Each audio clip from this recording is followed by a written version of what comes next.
Chapter 680. But, who would have thought, the woman that had accompanied him for 19 years turned out to be an impostor. Meanwhile, his real wife had crawled out of the grave, enduring the most terrifying torture in the world. Everything had been taken away from her. Thinking of this, Father Mo's heart began to ache. He knew he had lost the right to face Bai Lihua. Hua Wenfeng was surrounded by reporters and had no way of escaping. Meanwhile, Tongning and the others left the Hilton Hotel under the protection of Chen Xingyan and the other bodyguards. At this moment, Tongning had no idea why Hua Wenfeng would suddenly become so ruthless and drug her after such a long period of peace. By the time she understood, Beijing was already in a completely different situation. Song Xian's popularity continued to rise because Hai Rui had filled up her schedule with jobs. Of course, although her popularity continued to rise, she was still a far cry from Tongning's. After Hua Wenfeng's press conference, Song Xian watched the video from her manager. She leaned back in her seat and clicked her tongue. I never thought that Hua Wenfeng would be KO'd so quickly. I thought she would be able to hold on for a little longer. How useless. What should we do now? This incident did not cause any harm to Tongning. Song Xian's manager put away the video and secretly glanced at Song Xian. Are we still going to continue fighting? Tongning is currently pregnant, so it's impossible for her to do any jobs. This is the period of my rise, so I need to make good use of these few months. I want to wait until she announces her comeback. By that time, Tongning's era will have completely turned over. Song Xian smiled confidently and closed her eyes to rest. Let's continue to observe her. She is out in the open and we are in the dark. How could we not find an opportunity? By the way, to prevent Hua Wenfeng from recognizing you, don't follow me around for a while. Or, make some changes to yourself. Song Xian's manager nodded her head and placed the electronic device to one side. But, just because Song Xian didn't make a move, did it mean Tongning wouldn't find out? Not necessarily. After the press conference, the trio returned to Hyatt Regency. However, Bai Lihua was confused as to how Tongning had managed to produce the evidence in time. What was the DNA comparison all about? Xiao Ning, when did you guys do the DNA comparison? With the help of Chen Xingyan, Tongning sat down on the sofa with a confident smile on her face. I tricked her. The information was compiled from information online. Bai Lihua froze for a moment. She didn't know whether to laugh or cry. What if the media calls the National Appraisal Center in Beijing? I simply said it came from a Beijing appraisal center, I didn't say which one. Everything else is just the media's speculation, it has nothing to do with me. After hearing Tongning's words, Bai Lihua felt helpless. The media doesn't need the truth. They just believe what they see in front of them. What happened today is enough for them to write a news article. This was the wisdom of Tongning. Not only did she understand Hua Wenfeng's thoughts, she was also able to control the thoughts of the media. Are you going to let that bitch off just like that? Chen Xingyan glared at Tongning. She hurt my mother and hurt you.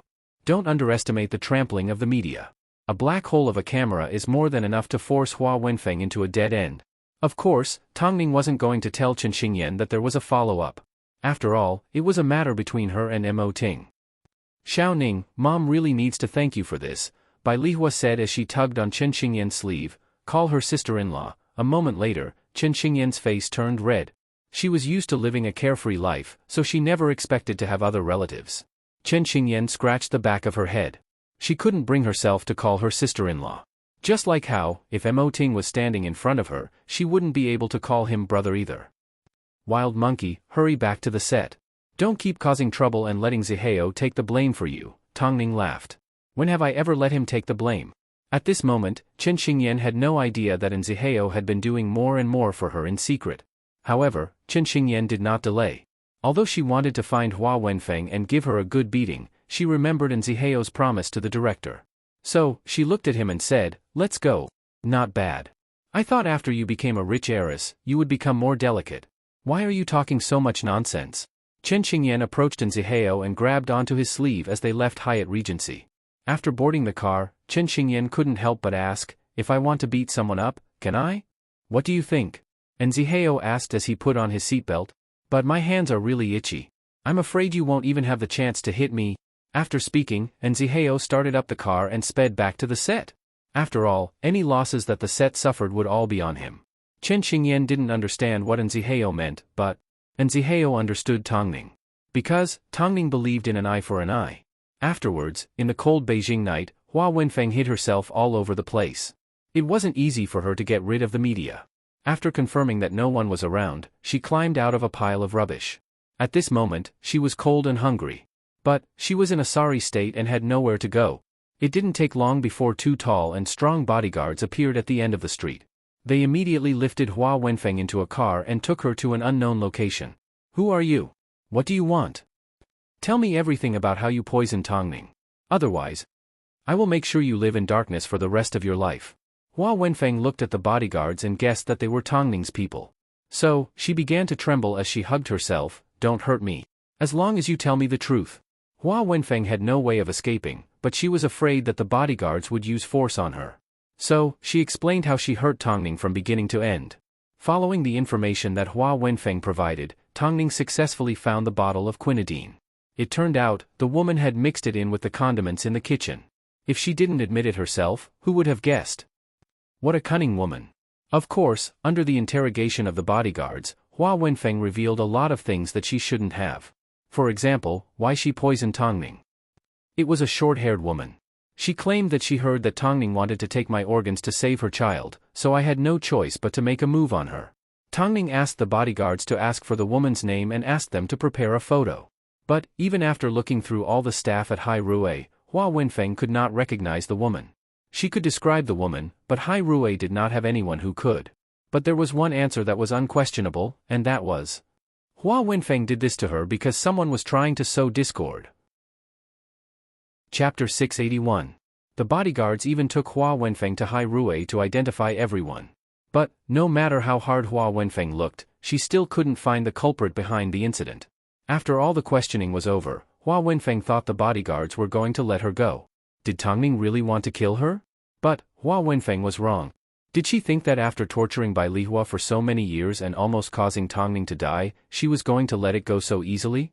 Afterwards, the bodyguards brought Hua Wenfeng back to the small, dark room. There was nothing inside apart from a metal window. "Let me go. What you're doing is illegal." Hua Wenfeng yelled at her surroundings. But, no matter how hard she yelled, no one responded. Worst of all, it was already late at night. As Hua Wenfeng knelt on the ground, she suddenly smelled something burning. It didn't take long before a bright spark appeared.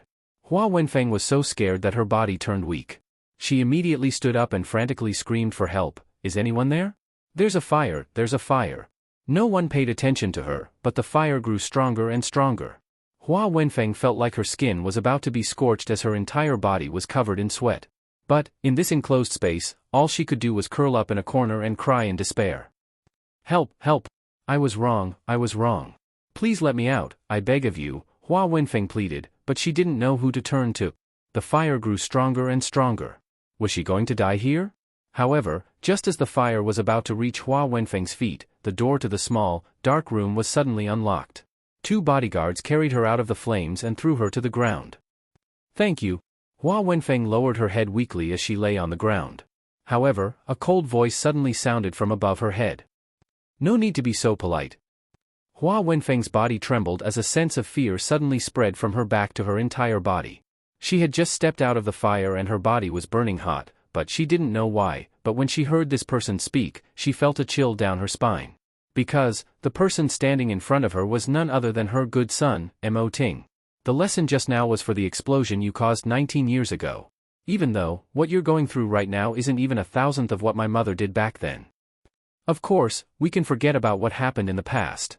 I won't hold it against you, but, drugging Tongning. Hearing the word medicine, Hua Wenfeng immediately backed away. She could already guess what Enchanting was planning to do. "I think it's better for us to return the favor." Hua Wenfeng shook her head in fear. "No, no. Please don't. Pour it in." The cold and emotionless word floated into Hua Wenfeng's ears. Afterwards, the 2 bodyguards stepped forward. One held onto Hua Wenfeng while the other held onto her lower body. All that could be heard was the sound of water splashing as Hua Wenfeng's upper body was completely drenched. "Enchanting! Enchanting, if you kill me, you will also go to jail," Hua Wenfeng screamed as she lay on the ground. "Kill you? Dream on." Enchanting squatted down and glared at Hua Wenfeng with a cold and piercing gaze. "How long have I tolerated you? But you don't know what's good for you. Of all the people you could hurt, why did you have to hurt Tongning?" After speaking, Enchanting stood up and brushed off the dust on his body. "Don't worry, I run an entertainment agency, not a mafia. So, I won't do anything to you." But, a joke like today, before you turn yourself in at the police station, we can play any time we want. I would like to see if you are willing to endure my torture or go to jail. After speaking, Enchanting turned around. Let her go in a moment. Tomorrow, we will play a more fun game. The bodyguards had actually worked for Enchanting for quite some time, but it was rare for them to see him so angry. After all, Hua Wenfeng had hurt the person that he cared about the most. So, they did not dare to disobey Enchanting's orders. Hua Wenfeng felt like she was better off dead. Especially when she thought about how she was burned and drugged. She wanted to smash her head against the wall so she wouldn't have to endure Enchanting's torture any longer. Ms. Hua, we suggest that you turn yourself in. That way, you may be able to endure less torture. Enchanting, you are indeed ruthless. In reality, no one had ever seen such a ruthless side to Enchanting, even though he had told everyone from the beginning that he was never kind. Of course, it all depended on how Hua Wenfeng forced him. That night, Tongning had no idea that Enchanting had left her side in the middle of the night. All she knew was, the next morning, she received news that Hua Wenfeng had turned herself in at the police station. Turned herself in. Was this something that Hua Wenfeng would do? Did she suddenly realize what was going on? Although Hua Wenfeng did not reveal the identity of the person that instigated her, at least, she was going to pay for what she had done. Tongning had a feeling that it was Enchanting's doing. But, she had no idea how he did it. As for the person hiding in the dark, Tongning built a high wall in her heart. One day, the truth would be revealed. Hua Wenfeng's surrender was unexpected to everyone. So, the media naturally rushed to the police station. But, the police station was, after all, a government agency. No matter how anxious they were, they couldn't get a glimpse of Hua Wenfeng. After all, Hua Wenfeng would be spending the rest of her life behind these walls. But, Hua Wenfeng's surrender also caused Song Xian's manager to have a drastic change in her image. The police went to Hai Rui to investigate, but Song Xian's manager was too cunning. She remained calm throughout the entire process, so it didn't take long for her to clear her name. She then followed Song Xian to her job. This Hua Wenfeng sure can't do anything right. Song Xian complained in disgust. She even left me in such a mess. It's fine. This is the only time no one suspects us, the manager comforted. Let's go, the interview is about to start. Don't get angry over someone like this. Of course, Enchanting and Tongning had no way of confirming whether the person was from Hai Rui or not. But, according to Enchanting's strict nature, as long as there was a trace of suspicion, he would not let it go. Let's see how long the person could hide. Meanwhile, Chen Xingyan's identity as the princess of Hai Rui was also revealed. Just like that, she became the sister of the big boss of the entertainment industry. As a result, the way people looked at her changed. But, she did not feel happy. Instead, she felt a little restricted. Her ultimate goal was to become a stunt double. But, from the looks of it, it was becoming more and more impossible. From afar, Lin Xing noticed Chen Xingyan's discomfort. He couldn't help but laugh as he approached her from behind. What? Isn't it good to be Enchanting's sister? What's good about it? From now on, when people mention me, they will point at me and ask, are you Enchanting's sister? Chen Xingyan rolled her eyes. I like to keep a low profile. It seems, Enziheo's sincerity towards you was for nothing? Lin Xing sighed. Chapter 682. How did he treat me with such sincerity? Chen Xingyan asked as she tilted her head. How would I know? You have to ask him. Lin Xing decided not to reveal the truth. He wanted Enziheo to suffer a little. Meanwhile, Enziheo obediently made up for the day's losses. Even the director felt his heart ache. It must be a headache to deal with a seedling like this. Enziheo looked at Chen Xingyan in the distance and shook his head. She is a good seedling. She just needs time to prove herself. Among us, you're the only one that thinks she has unlimited potential, the director sighed. Enziheo smiled, not taking it to heart. Have you encountered some financial problems recently? If you need money, feel free to look for me. I can introduce you to some other jobs, the director offered enthusiastically. He simply wanted to show off his connections. Enziheo nodded his head and thanked the director with a smile. He wasn't at that stage yet. Chen Xingyan was indeed not hardworking enough, but she lived with her own personality. At times, Enziheo felt conflicted. Should he make her shine? Or should he let her continue living her own life? Afterwards, Enziheo left the set. That night, in order to make up for the missed scenes, Chen Xingyan had to film in the middle of the night. In fact, she had to film underwater scenes. However, Chen Xingyan was an agile monkey. She wasn't afraid of anything but water.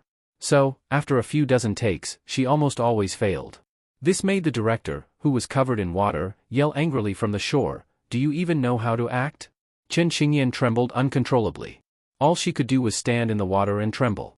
But, to be honest, because she was afraid of water, she did not put in all her emotions. "Director, I'm sorry. Let's try again." The director held back his anger and returned to the camera. But, this time, Chen Xingyan was in an even worse state. Lin Xing watched from the side. His assistant originally wanted to step forward to help, but Lin Xing stopped him. "Let her learn a lesson.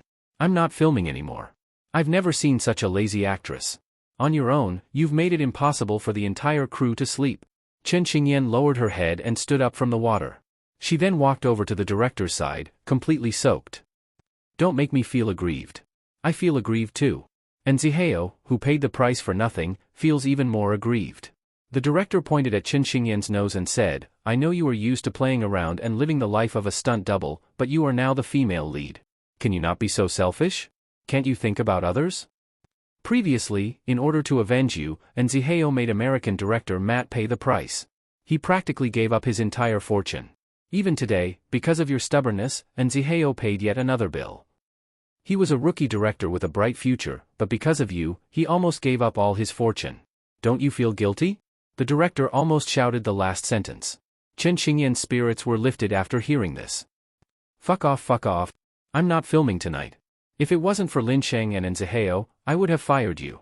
Chen Xingyan opened her mouth, wanting to say something. But, just as the words reached the tip of her tongue, she suddenly felt like she was trying to defend herself. "Zihao. For her? Scatter the family fortune?" Chen Xingyan was a little helpless. She had no idea that Zihao had done all this for her behind her back. "Director, let's try one more time. I'm not filming anymore. Zihao has done so much for you, but your performance tonight has allowed me to see how you have destroyed his trust, his efforts, and his heart." After speaking, the director left. The other staff on set also looked at Chen Xingyan with deep meaning. They were disappointed that she didn't live up to their expectations. "Sheng Gu, the director's words were too harsh," Lin Sheng's assistant said after seeing the scene. After seeing the scene, Lin Sheng's assistant whispered in his ear, "Chen Xingyan is a little afraid of water. Since she wants to be a celebrity that everyone attaches importance to, there's nothing she can't overcome. She has a mouth, so she can ask others how to overcome her difficulties. But, she's young and arrogant, so she won't say anything," Lin Xing said as he gestured for his assistant to return to his room to get some rest. 1,000 Chen Xingyans can't compare to one Tongning. I mean, when it comes to acting. Chen Xingyan was used to being muddle-headed. She had never suffered like this before. But, this time, she didn't feel wronged at all. Because she actually felt a trace of self-blame in her heart? It didn't take long before Chen Xingyan returned to her room helplessly. However, at this time, the production director suddenly gave Zihao a phone call. "I'm afraid I can't continue filming with that sapling of yours. While there isn't much to film, I'd rather find someone else to replace her. That way, we won't end up in a more passive position." From the director's voice and the timing of the phone call, Zihao could tell that the director had already tried his best. Who would call him in the middle of the night to complain? Zihao remained silent for a moment before he finally said to the director, "How about this? Director, I have a plan. If she still can't do it this last time, you can replace her. When that time comes, I probably won't have any reason to continue." The director took a deep breath and calmed down. "Okay, go ahead. But, this will be the last time." "Okay," Zihao nodded. That night, Chen Xingyan didn't sleep well. Her mind kept replaying the words that the director had said to her. Did Zihao really do all this for her? After a sleepless night, when she woke up the next day, she received news. "The director gave your manager a phone call last night and has decided to replace you." The director's assistant knocked on Chen Xingyan's door early in the morning. "For someone like you who has no sense of teamwork and doesn't know how to be grateful, the director has no way of teaching you. It's best if you go back and look for your Zihao." Chen Xingyan had dark circles under her eyes. Originally, she was still in a daze. But, as soon as she heard that the director had decided to replace her, she froze like she had been struck by lightning. After speaking, the assistant turned and left without giving Chen Xingyan a chance to explain herself. She was replaced, just like that? Chen Xingyan sat in a daze for a few minutes before she remembered to give Zihao a phone call. "I've been replaced." "I know," Zihao replied calmly on the other end of the phone. "It's perfect for you to continue your dream of being a stunt double." Chen Xingyan felt both angry and hurt at Zihao's words. "Go home by yourself. I still have things to do." After speaking, Zihao hung up the phone. Chen Xingyan sat on the bed in discomfort. Suddenly, she began to panic. Was this all she would be like for the rest of her life? Dragging people down? Dragging people down. Chapter 683. Chen Xingyan couldn't understand, nor did she want to understand. So, she got out of bed, tidied up a little and returned to the set. She couldn't leave. Seeing that the staff had already started to set up the set, she quickly ran over to help. "Let me do it, I'm strong." "Miss Chen, if my sources are correct, you have already been replaced by the director," the lighting technician said as he glared at Chen Xingyan. "You should go back, don't waste your time here." Chen Xingyan refused to accept it, so she continued to pester other people. But, overnight, everyone's attitude towards her changed. Worst of all, as soon as the director appeared on set, he completely ignored her and did not even look at her. Chen Xingyan had never been humiliated like this before. But, when she thought about the consequences of her own actions, she could only take a deep breath and hold back her tears. "Director, please let me come back. I will definitely do my best this time." "Let you come back? It wasn't easy for me to convince Nziheo to give up on you. How could I let you come back?" The director laughed as he spoke. But, to Chen Xingyan, his laughter was extremely sarcastic. "I once gave you a great opportunity, but you didn't take it. Instead, you fooled around all day and didn't take anyone seriously. Instead, you focused on being a stunt double. Now, you can do whatever you want. No one can stop you." Chen Xingyan endured the director's insults and held back her tears.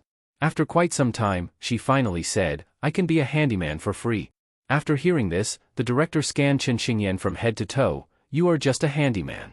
Do whatever you want, as long as you don't appear in front of me." Chen Xingyan seemed to have seen hope as she immediately regained her energy and began to help out on set. Lin Xing spotted the lively Chen Xingyan from afar and couldn't help but smile. If she's smart enough, she will know how to turn defeat into victory. That is, to observe Xinggu carefully while you act. Lin Xing's assistant laughed. Back then, even Tongning had benefited a lot from Lin Xing's notes. Lin Xing was, after all, a 3-time Best Actor winner. In terms of acting, he was on par with Bai Chendong and the others. "Let's go, it's about to start." This was exactly what Chen Xingyan had in mind. While she was doing odd jobs on set, she would sneak a peek at Lin Xing's acting. The feeling of being able to act to her heart's content made her realize just how amazing acting was. Sometimes, Lin Xing would ask the director to change roles and the director would be curious about Lin Xing's performance. But, only Lin Xing's assistant knew. Lin Xing's motive was to show Chen Xingyan how the character should be and how she should perform. That night, Nziheo busied himself for the entire day. After not seeing Chen Xingyan, he finally gave her a phone call in the middle of the night. "Why aren't you back yet?"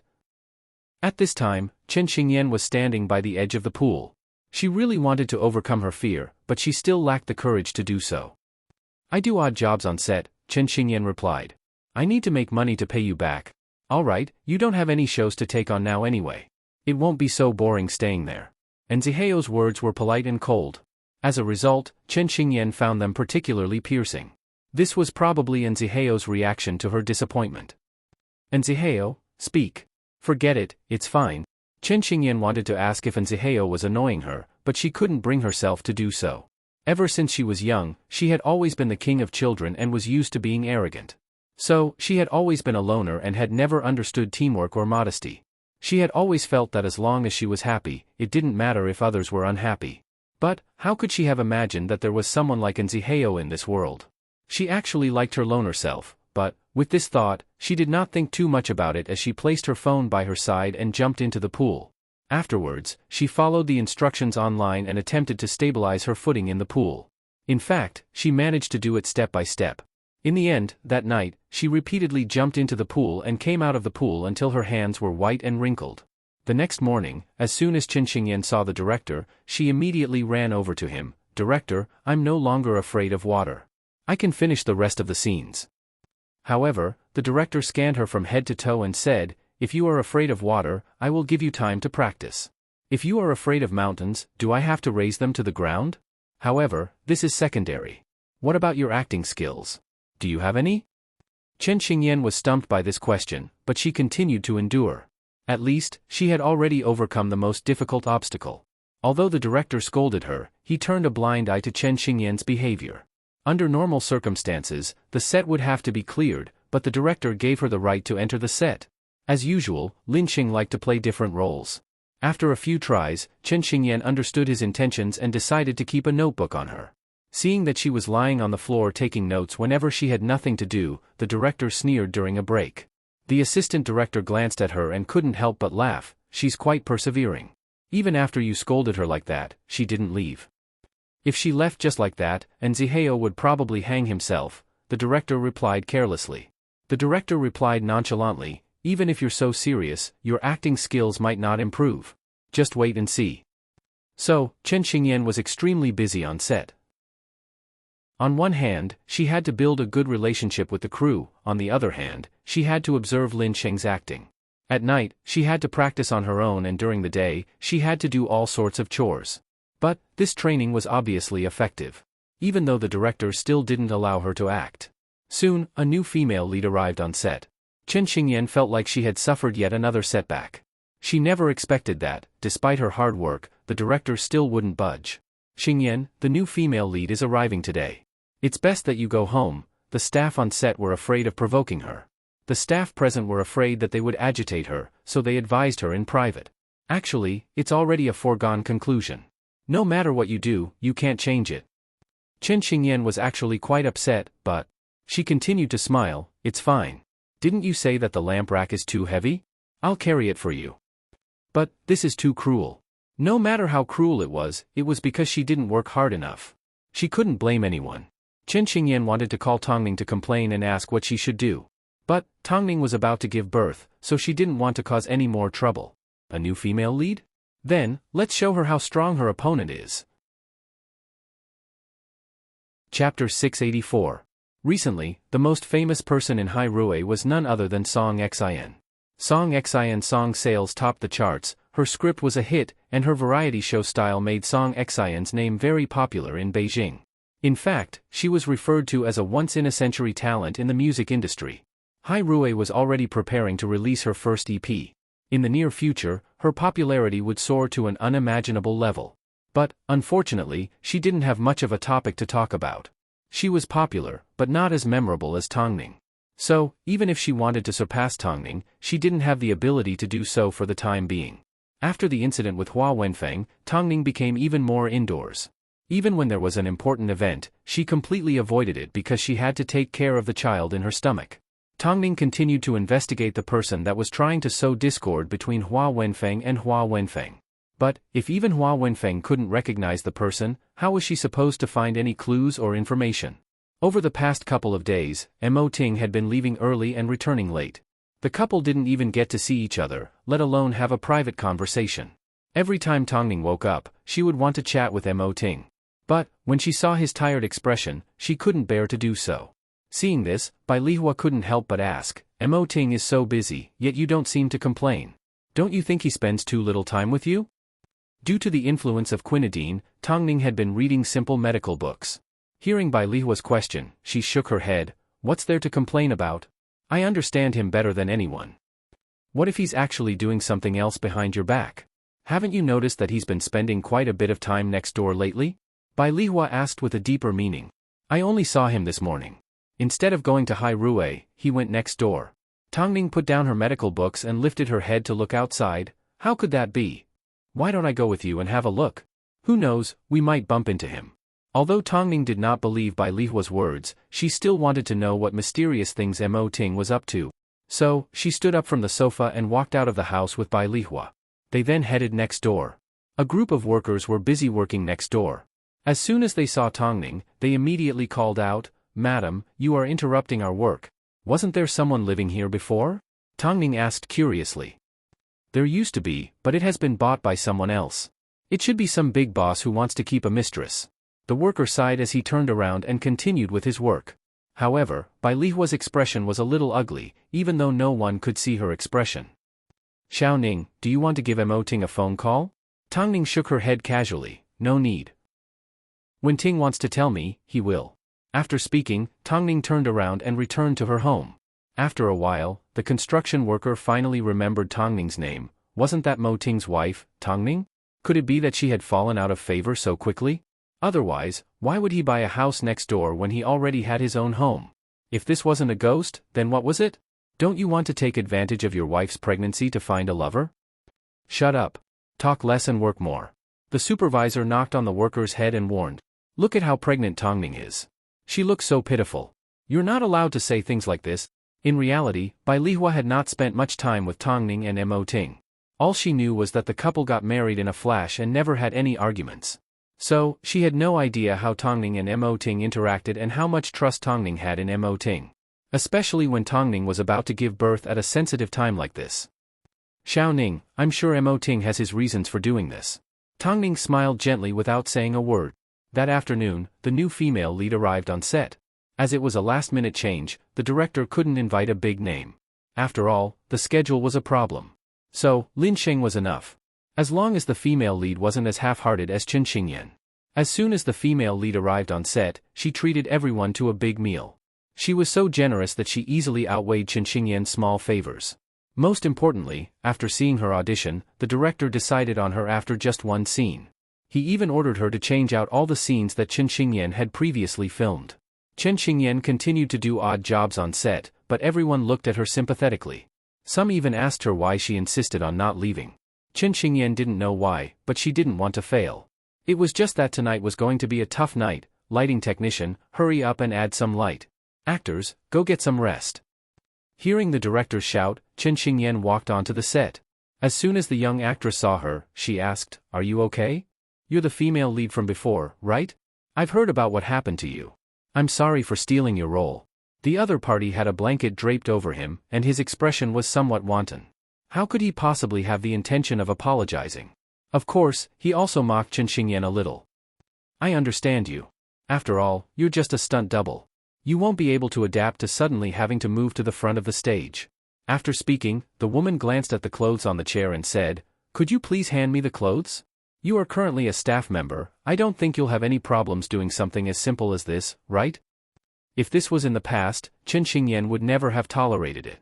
But now, she was like a hedgehog that had its spines pulled out. No matter how much it hurt, she had to endure her anger and hand the clothes to the woman. "My assistant isn't feeling well after the long journey, so she's resting in her room. You can follow me tonight. As for your pay, I won't treat you badly." Director, okay." Seeing that the woman was about to call for the director, Chen Xingyan immediately agreed. "I'll be your assistant." "That's good. I'm about to film my next scene. Help me find a makeup artist." "You don't need me to teach you this, right?" Chen Xingyan was frustrated as she turned around and ran off set. But, after a long time, she still couldn't find the makeup artist. As soon as she returned to the woman's side, she was immediately slapped across the face. "What kind of assistant are you? I told you that I was about to film my next scene, yet you spent 10 minutes looking for a makeup artist." Everyone on set was dumbfounded. The woman was too arrogant. How dare she hit Chen Xingyan? "I don't care if you're Mo Ting's sister or not. Once you're on set, you're just a staff member and a useless, nameless nobody." Chen Xingyan looked back at the woman. The murderous intent in her eyes made it seem like she could rip the woman in half at any moment. "What are you trying to do? Did you think I'd hit you?" Chen Xingyan asked coldly. "I want to see how you're going to complete your next scene without a stunt double." The woman replied, "Even if I don't do well, it won't be your turn." Chapter 685. Anziheo arrived just in time to see the man slap Chen Xingyan. He had promised not to move, but seeing Chen Xingyan being humiliated in such a way and his legs not listening to him, his right foot took a step forward. However, it was only one step before he quickly retreated. He couldn't let his protectiveness ruin a great opportunity for Chen Xingyan's growth. In reality, because of Chen Xingyan's nimbleness, the director did not prepare a stunt double. She herself was the best stunt double for the role. But, after the change, the director specifically found a stunt double. It wasn't because Chen Xingyan did not have a stunt double to help her. The man looked at Chen Xingyan with ridicule, thinking that she was too naive and stupid. "The one without a stunt double is you, not me." So, Chen Xingyan watched as Tongning went up on stage to look pretty, while the stunt double handled all the action scenes. This isn't fair. Chen Xingyan couldn't hold back the anger in her heart. She walked up to the director and said, "Director, can you let me act in the scene? I'll give it a try." "Go away, don't waste my time," the director said impatiently to Chen Xingyan. "Director, you should know how high Lin Sheng's expectations are. Compared to a stunt double, I'm sure he'd be more willing to work with a real actor." Chen Xingyan chased after the director, trying to find an opportunity for herself. After hearing this, the director turned to look at Chen Xingyan and nodded his head. "What you say makes sense. In order to create a realistic effect, it is necessary to look at the acting skills of the actors. How about this? You and Exquisite act together. Acting together? How could there be a scene where they could fight each other? It was more like getting beaten up. What? Are you afraid? It's fine if you don't want to act. I'll do it, Chen Xingyan said firmly as she grabbed onto the director's arm.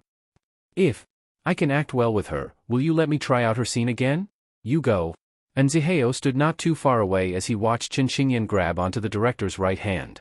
She was no longer as willful as she used to be, she was obviously using some strength. No wonder she was willing to play the role of a passerby who was beaten up by the director. Seeing that Chen Xingyan was serious, the other party was afraid that his role would be snatched away again, so he did not use a body double and went on stage himself. But, the scary thing about the setting was that Chen Xingyan could only take a beating and couldn't fight back. Come, Linglong, be careful. Let's begin. The director reminded the actress called Linglong. He then gestured for the clerk to hit the board. He refused to believe that Chen Xingyan could endure being punched and kicked by others. But, as soon as filming began, everyone was shocked. Not only did Chen Xingyan endure Linglong's lecture, she also immersed herself in her role. In reality, when it came to action scenes, the director was very confident in Chen Xingyan. However, her emotional scenes made people anxious. Because this was what she was good at. But, not only Chen Xingyan, even the bystanders were worried. After all, Linglong's punches and kicks were stronger than anyone else's. In the distance, Zihao watched as Chen Xingyan took a beating. All he felt was the pain of all the punches landing on his body. But, Chen Xingyan held back. Not only did she not say a word, she even completed the entire scene professionally. Director, what do you think? The director did not say a word as he turned to leave. At this time, the majority of the crew had already noticed Zihao, including Linglong. The director approached him and said to Zihao, "You saw the scene just now. Why don't you take Linglong on as an artist as well?" And Zihao knew that the director was deliberately provoking Chen Xingyan. Meanwhile, Chen Xingyan looked at Zihao anxiously. Seeing that he did not respond, the light in her eyes slowly dimmed. But, thinking about how Linglong had deliberately tried to get revenge on Chen Xingyan, Zihao stepped forward, removed his suit jacket and placed it on Chen Xingyan. He then said to everyone, "One Chen Xingyan is enough." After speaking, Zihao led Chen Xingyan away. Chen Xingyan struggled a little as her heart warmed up. But, she still furrowed her brows. "I still need to continue filming. It's just a child's play. What else is there to film?" Zihao secured her under his shoulder and led her back to his room. He then sat her down on the sofa and lifted her shirt. "Hey!" Chen Xingyan immediately struggled. "I just wanted to see if there were any bruises," Zihao explained. "Are you still going to mess around with your role from now on? If you were given the role back, would you be able to act it well?" "Of course," Chen Xingyan replied confidently. But, she didn't understand what Zihao was trying to say. "In a moment, I'll take you to do some physical therapy. Did you spend a lot of money on me?" In the quiet space, Chen Xingyan was so nervous that she could feel her own heartbeat. But she was afraid that if she didn't ask him now, she wouldn't know when she would get another chance. "Aha, I spent a little," Zihao did not deny as he nodded his head. "I will definitely focus on filming and help you earn back the money you spent." Zihao looked at Chen Xingyan from behind as he placed his hands on her shoulders. In reality, he really wanted to hug her. Perhaps because of their telepathic connection, Chen Xingyan couldn't help but lean back against Zihao's chest. "I'm out of energy." Zihao did not expose her as he quietly let her lean against him. "If only you could be like Tongning and not make people worry about you. Wouldn't that be great?" Chen Xingyan closed her eyes and suddenly thought of Zihao's words. He would never make the same mistakes as before. Should she restrain herself a little? What if? Thinking of this, Chen Xingyan wanted to stand up, but Zihao pulled her into his embrace. "If you want to lean against me, then lean against me. Don't move." "But aren't we a little too intimate like this? Did you think I wouldn't be able to tell that you like this type of intimacy?" Zihao whispered into Chen Xingyan's ear. Chen Xingyan's ears immediately turned red as she covered her burning cheeks. "I think this is the first time I've fallen in love with someone. I think I've fallen in love with you." "Me too," Zihao quickly replied. "You too?" Chen Xingyan turned around and looked at Zihao. "Didn't you say you wouldn't make the same mistakes as before? That doesn't seem to have any effect on you." Zihao had surrendered to himself and also surrendered to Chen Xingyan. For him to do so much for Chen Xingyan, what other reason could it be? Wasn't it because he cared and liked her? In that case, what should we do from now on? Zihao looked at Chen Xingyan's helpless expression and couldn't help but hook his arm around the back of her head as he kissed her. He didn't care about the future, he was going to steal a kiss first. Taking her in as his subordinate and training her like this, wasn't it all to turn her into his girlfriend? Chapter 686. Over the past 2 days, Hu Jingjing's condition had improved a lot. Tongning visited her at the hospital. Seeing her complexion looked good, she gradually relaxed. However, why are you standing at the door? Aren't you tired? Isn't the thing in your stomach protesting? Hu Jingjing saw the serious expression on Tongning's face, so she tried her best to smile. Where's Fang Yu? I've taken Xiaoyu to school, but she's about to go on a few days break. I'm afraid Fang Yu won't be able to take care of her, so I was about to give you a call to see if I could let you go for a few days. Hu Jingjing gestured for Tongning to sit down. What's the problem? Tongning sat on the edge of Hu Jingjing's bed. Her gaze couldn't help but fall on her tightly bandaged leg. Recently. You don't have to tell me. I know it myself. It's been so many years since I've had this much rest. Sometimes, getting injured isn't all bad. I also know what you want to tell me. When I recover, the outside world may be a different world, but what can I do? After all, I'm already this old. I can learn from you and retire and focus on taking care of Fang Yu and Xiaoyu. Are you willing? I love Fang Yu and I also love my family. As long as I have a family, I don't care if I don't want to or not. Hu Jingjing shrugged her shoulders. My value can't only be displayed on the runway. After all, Hu Jingjing was someone who had been through a lot. If she couldn't even see through this, then wouldn't she have suffered in vain? Back then, Fang Yu didn't look down on me because I was a broken shoe that everyone scolded. He still doted on me and respected me. Actually, I want to make a little sacrifice for the sake of my family. Especially since he's so tired. After hearing Hu Jingjing's words, Tongning nodded her head in relief. As long as you can get over it, I'm really fine. As for you, just as Fang Yu was about to leave, I received a phone call from Auntie. She asked me to comfort you. She didn't want you to think too much. What happened between you and President Mo? Could it be that CEO Mo has really found another woman? Tongning did not say anything. Tongning, even I trust President Mo. Don't tell me you don't trust him? Moreover, even if other women come knocking on your door, who can really defeat you? Mom has never seen the way we interact, so she's worried. Dun did not know whether to laugh or cry as he explained. Tongning accompanied Hu Jingjing until Fang Yu returned to the hospital. Fang Yu promised to drop Xiaoyu off at the company in the afternoon after school. In order to personally pick up the child, Tongning decided to head straight to Hai Rui and rest in Mo Ting's office. During this time, she would occasionally sneak a peek at Mo Ting, who was busy working. Seeing nothing out of the ordinary, she let out a gentle laugh. Mom saw you going next door. Why did you buy next door? Hearing Tongning's question, Mo Ting lifted his head. I bought it for my little lover. I plan to connect the two villas together. Do you want them to live next door after the baby is born? This was what Tongning guessed. Although this man didn't have a lover like Bai Lihua thought, there was indeed something strange about him. I asked a lot of people around me. Everyone said that once a mother has a child, all her attention will be focused on the child, and the father will become the background. So, even President Mo is afraid of becoming a part of the background? Tongning couldn't help but laugh. Aren't you childish? But, President Mo, have you ever thought about it? When the child is born, you will be the one to take care of it. I won't interfere. Tongning's voice was filled with a sense of playfulness. You should stop doing boring things like this. You've made Mom misunderstand. Misunderstand what? Misunderstand that you've found a lover behind my back, Tongning replied. What about you? What do you think after hearing this? My first thought was, if President Mo was truly a playful person, he wouldn't have randomly found a woman to marry before me.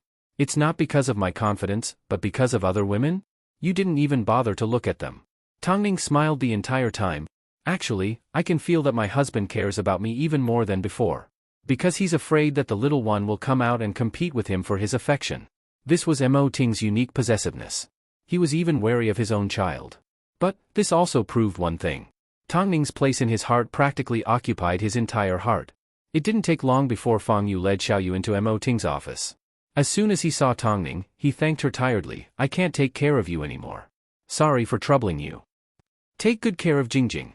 Tongning instructed as she took Xiaoyu from Fang Yu's hands. Seeing that she was obedient, she held onto her hand and led her to the sofa. Xiaoyu, do you like it here? Fang Yu scanned her surroundings and nodded her head. I like it. Just as Tongning was about to give her the candy that she had prepared, Xiaoyu grabbed onto the corner of her shirt. Auntie, you just saw. Saw what? Tongning lowered her head and patiently listened to Fang Yu stutter. That auntie. What auntie? It's. Fang Yu didn't know how to explain, so she dragged Tongning out. Tongning was pulled by Fang Yu to the waiting room. What's wrong? Yu'er? Through the half-closed door, Fang Yu pointed to a round bag with a picture of a dog on it and said, "The day Mummy was bitten by a dog, Yu'er saw this bag." After hearing this, Tongning was a little surprised. She quickly asked, "Are you referring to the night Jingjing was bitten?" "Yes, an auntie walked past the door carrying this bag. Yu'er saw it and thought it was beautiful. Yu'er loves it. Just a moment ago, Yu'er saw the auntie walk in carrying this bag." Tongning held back the excitement in her heart and did not poke her head into the room. She simply held onto Yu'er's hand and left calmly. Song Xian's room number was written on the door. Children always had a deep impression of things they liked. She may not have been able to explain it, but she would remember that moment. After returning to Mo Ting's office, Tongning recounted everything that Yu'er had said to her. "Before Jingjing's accident, she had spoken to me on the phone. She was suspicious of someone, so after Jingjing's accident, I insisted on investigating the truth. At that time, all of my suspicions were overturned. But, who would have thought, after so long, the truth would come to me so easily." Hua Wenfeng also mentioned that the culprit was from Hai Ruwei. "I think it's time to start investigating." Mo Ting closed the last document in his office and walked over to Tongning. He then pulled Fang Yu into his embrace. "Let's go home." Song Xian would never have imagined that even though her manager had completely changed, she was still betrayed by a bag. Some people would think, why couldn't it be the same bag? But, with so many coincidences, could it be a coincidence? Chapter 687. So, it wasn't too difficult to prove whether the person was Song Xian's manager or not. By secretly investigating her whereabouts and paying attention to her actions, one could obtain a lot of surprising information. This person is called Jinghong. She has been a good friend of Song Xian's for many years. The two have worked together for a long time. In such a short period of time, Song Xian was able to rise in the industry not only because of the platform provided by Hai Ruwei, but also because of her manager. Duan Jinghong knows how to use Song Xian's strengths, especially her background. She easily secured endorsement deals and is a cautious and scheming person. Because of this, she is deeply trusted by Song Xian. With their strengths complementing each other, it didn't take long for them to occupy half of the entertainment industry. In addition, Duan Jinghong has always had short hair. But, I'm not sure when she started wearing a wig and covering her nose. I heard she had a rhinoplasty. This was the result of Hai Ruwei's HR manager's investigation. However, Duan Jinghong's exact whereabouts could only be determined based on Song Xian's recent activities. Plus, how could she possibly let anyone find out about her secretive actions? As for the bag that the madam asked us to investigate, it is Valentino's latest product. It is a global commemorative edition and there are no more than 5 of them in total. So, the chances of us bumping into each other are very small. After hearing the manager's words, Tongning thought about other questions and asked, "When did Duan Jinghong start wearing wigs?" "It happened a few days ago. If I remember correctly, it was around the time of Hua Wenfeng's press conference." No wonder Hua Wenfeng had no clue how to identify people at Hai Ruwei. Even a rabbit had 3 burrows, let alone a fox. Pretend today's incident never happened. Don't let a third person know that I asked about Duan Jinghong. "Don't worry, madam, I will keep this a secret." Tongning nodded her head and gestured for the manager to return to his post. However, her expression did not look good. If her existence made Song Xian hostile, then how had Hu Jingjing offended her? Her leg had almost been bitten off by a vicious dog. Most importantly, she had used Xiao Yu'er, who was only a few years old. How could Duan Jinghong hurt such a young child? Fang Yu will naturally deal with Hu Jingjing's matter. I want to know more about how she instigated Hua Wenfeng. These were Mo Ting's exact words. However, it wasn't hard for Tongning to detect a hint of danger in his voice. Tongning did not dare to ask any further. She already knew what Hua Wenfeng experienced the night before she turned herself in. Even though, she didn't find out from Mo Ting. If Duan Jinghong really had something to do with this incident, the man sitting in front of the office table would definitely not let her off easy. Since Duan Jinghong was Song Xian's manager, it meant Song Xian was well aware of this matter. In fact, she could even be the mastermind. Someone seemed to be challenging the authority of the man in front of him. So, he gave Fang Yu a phone call. From now on, create some trouble for Song Xian. Song Xian had no idea that she had already fallen into Tongning's range of suspicion. She was still dreaming of surpassing Tongning in a few months' time. She was indeed a king and enjoyed the feeling of looking down on others. But she didn't always end up in first place without a doubt. As soon as Fang Yu received the news, he was a little surprised. He had no idea how Song Xian had angered Mo Ting. But, even so, Fang Yu still did as he was told. Song Xian originally had an appointment for her talk show that night. As a talk show that was loved by the international audience, this appointment would definitely help her gain popularity and fame. But, to Song Xian's surprise, even though she did participate in the talk show, the amount of screen time that the production crew gave her was extremely little. What was going on? She was currently very popular. Was the production crew blind? After the recording of the talk show ended, Duan Jinghong approached the producer. At first, she asked politely, "Sir, may I ask if Song Xian has offended you in any way?" "No," the 40-something-year-old producer immediately shook his head. "In that case, didn't you give Song Xian a little too little screen time?" "Oh? You think it's too little? Then, cut it all out." After speaking, the producer left without looking at Duan Jinghong. Duan Jinghong was so angry that she wanted to vomit blood. But, the producer was a top producer. No matter how brave she was, she wouldn't dare to challenge him at a time like this. Unless, Song Xian didn't want to stay in the industry anymore. But, no matter how she thought about it, she couldn't accept it. A moment later, Duan Jinghong returned to Song Xian's side and explained the entire situation to her. But, Song Xian did not show a trace of anger. She simply asked, "Did you mention my background to him?" "He didn't give me a chance. Give Hai Rui a phone call and tell them to contact Fang Yu." There was no doubt that Song Xian was talented. In fact, she was quite talented. But, unfortunately, she never hid her abilities. Even though it was already late at night, if she wanted to see Fang Yu, she had to find out where he was and ask him to deal with her matter. Fang Yu was, of course, at the hospital with his phone turned off. He predicted that Song Xian would look for him afterwards. But, by doing this, Song Xian ended up giving Lu Che a phone call. At this time, Lu Che was driving Mo Ting and Tongning home. As soon as he received a phone call, he immediately stopped his car by the side of the road and picked up the phone. "Assistant Lu. Our Song Xian has been wrong tonight. Hai Rui can't ignore it."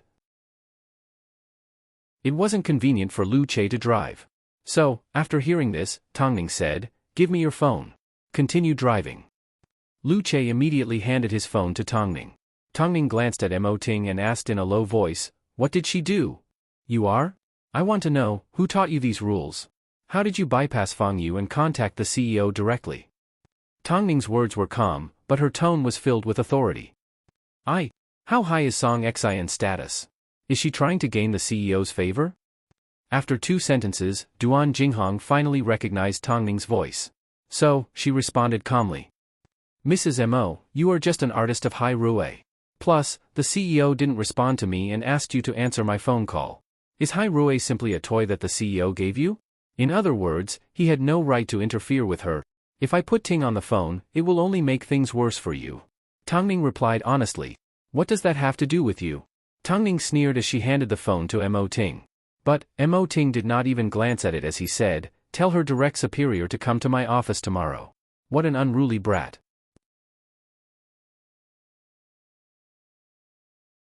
Chapter 688. On the other side of the phone, Duan Jinghong's face turned green and red. She could clearly sense Mo Ting's warning. If Hai Rui could make Song Xian famous, they could naturally throw her down from her high position. This was Mo Ting's way of ruling. He could give her the best, but she better not challenge his authority. So, Hai Rui's artists were both respectful and fearful of Mo Ting. Duan Jinghong no longer dared to act rashly in fear of ruining Song Xian's future. So, she forcefully suppressed her anger. Luckily, the phone call was not made in front of Song Xian. Otherwise, the situation would have been turned upside down. After returning to the van, Duan Jinghong looked at Song Xian and replied, "Fang Yu said he will investigate the truth tomorrow. Can't he do it at night? As you know, his wife, she was crippled by me." Song Xian did not say another word as she closed her eyes and got some rest. Originally, Duan Jinghong thought that Song Xian had already forgotten about the incident. But, who would have thought, the next morning, Song Xian brought Duan Jinghong to Fang Yu's office and sat in his chair. "What happened on the talk show last night? Doesn't the other party know who I am?" Fang Yu was under Mo Ting's orders, so he naturally knew what Song Xian was hinting at. So, he smiled and asked, "What is your identity?" "My grandfather. Her producer's brother is currently in an important position in the government." "Are you talking about your retired grandfather?" Fang Yu retorted. Song Xian, don't you feel like you don't know where you stand? Song Xian and Duan Jinghong were both stunned. They never expected Fang Yu to rebut her in such a way. Most importantly, Song Xian realized that there would always be someone better than her. She hated the feeling of being suppressed, she hated it to the core. You didn't lose anything from this incident. You simply lost a little more screen time. How many artists have gone through this? Why can't you endure it when it's your turn? You even called President Mo's office last night. Do you know what President Mo hates the most? He hates people that think they're infallible. What do you mean by someone that thinks they're infallible? Someone that thinks they're important. If there's nothing else, you guys can leave first. Song Xian had never been humiliated like this since she was young. After being yelled at by Fang Yu, the rims of his eyes turned red. He wanted nothing more than to chop Fang Yu into pieces. Song Xian, let's go. Duan Jinghong knew, at a time like this, it wasn't wise to fall out with the agency. After all, Song Xian was currently on the rise and Hai Rui was the best platform in the industry. If she ended up offending Hai Rui, how was Song Xian going to face the world in the future? Remember what you said today. After speaking, Song Xian stormed in front of Duan Jinghong angrily. Her aggressive manner made the staff at Hai Rui feel extremely uncomfortable. After returning to the lounge, Song Xian sat on the chair in silence. Duan Jinghong gave Tongning some time to calm down before she patted her on the shoulder. Don't be angry, this will only last for a while. Why are you doing this to me? Actually, if you think about it, there's nothing wrong with Hai Rui. President Mo has always been a ruthless man, so it's normal for him to look down on you. Didn't you join Hai Rui because of this? As for Fang Yu, his words were indeed harsh, but they did make sense. You may have a good background, but there are plenty of people with good backgrounds out there. Just treat this as a lesson. Plus, we were the ones that crippled his wife. Just bear with it for now. After listening to Duan Jinghong's advice, Song Xian tried her best to suppress the anger in her heart. I'm going to make him kneel in front of me sooner or later. Yes, our Song Xian's abilities are invincible. It was good to be confident, but one shouldn't think too highly of themselves. Fang Yu was actually quite confused. According to Song Xian's development, she was undoubtedly at the peak of her popularity. Although she was arrogant and had a stubborn personality, it wasn't enough for Mo Ting to personally restrict her development. She had no intention of revealing the truth because she didn't know what Fang Yu would do when the time came. Although she could confirm it now, it was still a fact. Since Song Xian liked to play cat and mouse, then she was going to play along to the end. That morning, Bai Lihua returned to the Bei family home. After her identity was confirmed, Elder Bei found out about the hardships she had suffered over the years and was prepared to welcome his daughter home with dignity. Tongning couldn't move around freely, so she did not go with Bai Lihua. Even though she also wanted to meet Mo Ting's grandfather. Ever since Qin Xingyan and Nziheo confessed to each other, Qin Xingyan suddenly looked like a young girl in love. As a result, the competition between her and Ling Long became more intense. But, the director was willing to give her more and more opportunities. As a result, her attitude towards every scene became more and more serious. To have someone compete with you for something, the feeling of racing against time was both lovable and hateful. But, Tongning's improvement was obvious to all. The director did not tell her that everything was arranged by Nziheo. Nor did he tell her that every single scene she took part in was an actual shoot. At the beginning, Ling Long still had the advantage. But, with everyone helping Qin Xingyan, Ling Long had to admit that Qin Xingyan improved by leaps and bounds. That night, Qin Xingyan had to film late into the night, while Nziheo had to return to the set of Concubine Ning the next day. Nziheo liked to take things slowly because he had a lot of time in the future. But, this was Qin Xingyan's first time in a relationship. She couldn't wait to stick to her lover 24/7 and not miss a single second. So, Nziheo successfully stayed on set for the night. Of course, he didn't stay in Qin Xingyan's room, but in an empty space outside. The couple couldn't let others know about their relationship, but they also had to exchange flirtatious glances. Acting was quite tiring. It wasn't until dawn that Qin Xingyan took advantage of the fact that no one was looking to place a kiss on Nziheo's cheek and quickly moved away. Nziheo couldn't help but laugh. You are indeed young. I'm finally old. What, you don't like me doing this? Be careful not to be seen. Nziheo pushed her forehead. We are a couple, why can't we do this? This is my way of protecting you. Nziheo stood up from his chair and rubbed his numb hands. I'm going back. Take care on set. When will you come back next time? Qin Xingyan's eyes followed closely with anticipation. It depends on your performance. After speaking, Nziheo turned and left. At times, even he didn't understand why he would choose such a troublesome and young girlfriend. Perhaps, Was it because he was born to be abused? Chapter 689. Recently, Song Exion's jobs hadn't been ideal. She either didn't have much screen time like her previous talk shows, or she was ignored after appearing on them. If this had happened once or twice, Song Exion wouldn't have thought much of it. But, after missing out on so many opportunities recently, she felt like someone was manipulating everything behind the scenes. It's already late, why are you sitting here? Duan Jinghong noticed Song Exion smoking on the balcony, so she quickly pulled out an ashtray. Haven't you noticed that my work hasn't been going well lately? I don't see any major problems, Duan Jinghong replied. Her show was still going on and her schedule was still full, but the results weren't ideal. I feel like Hai Rue is deliberately suppressing me, Song Exion said as she looked into the distance. That can't be. But, Hai Rue has no reason to do this. Don't forget, Hai Rue doesn't only have Mo Ting, they also have Tongning. It hasn't been easy for Tongning to get to where she is today. Now that I've appeared out of nowhere to steal her spotlight, it's hard to guarantee that she won't hold a grudge against me. Song Exion did not believe that the evil things that she had done had been exposed in front of Tongning. She simply believed that Tongning viewed her as an opponent. In fact, she was a terrifying opponent. What should we do now? Duan Jinghong felt that Song Exion's words made sense. Since Hai Rue dared to do this, don't blame me for being ruthless. Song Exion put out her cigarette with a cold gaze. She was indeed talented, but unfortunately, she thought too highly of herself. It was true that Hai Rue was suppressing her, but it wasn't because of the abilities that she had always been proud of. The next morning, news of Hai Rue suppressing Song Exion spread throughout the entertainment industry.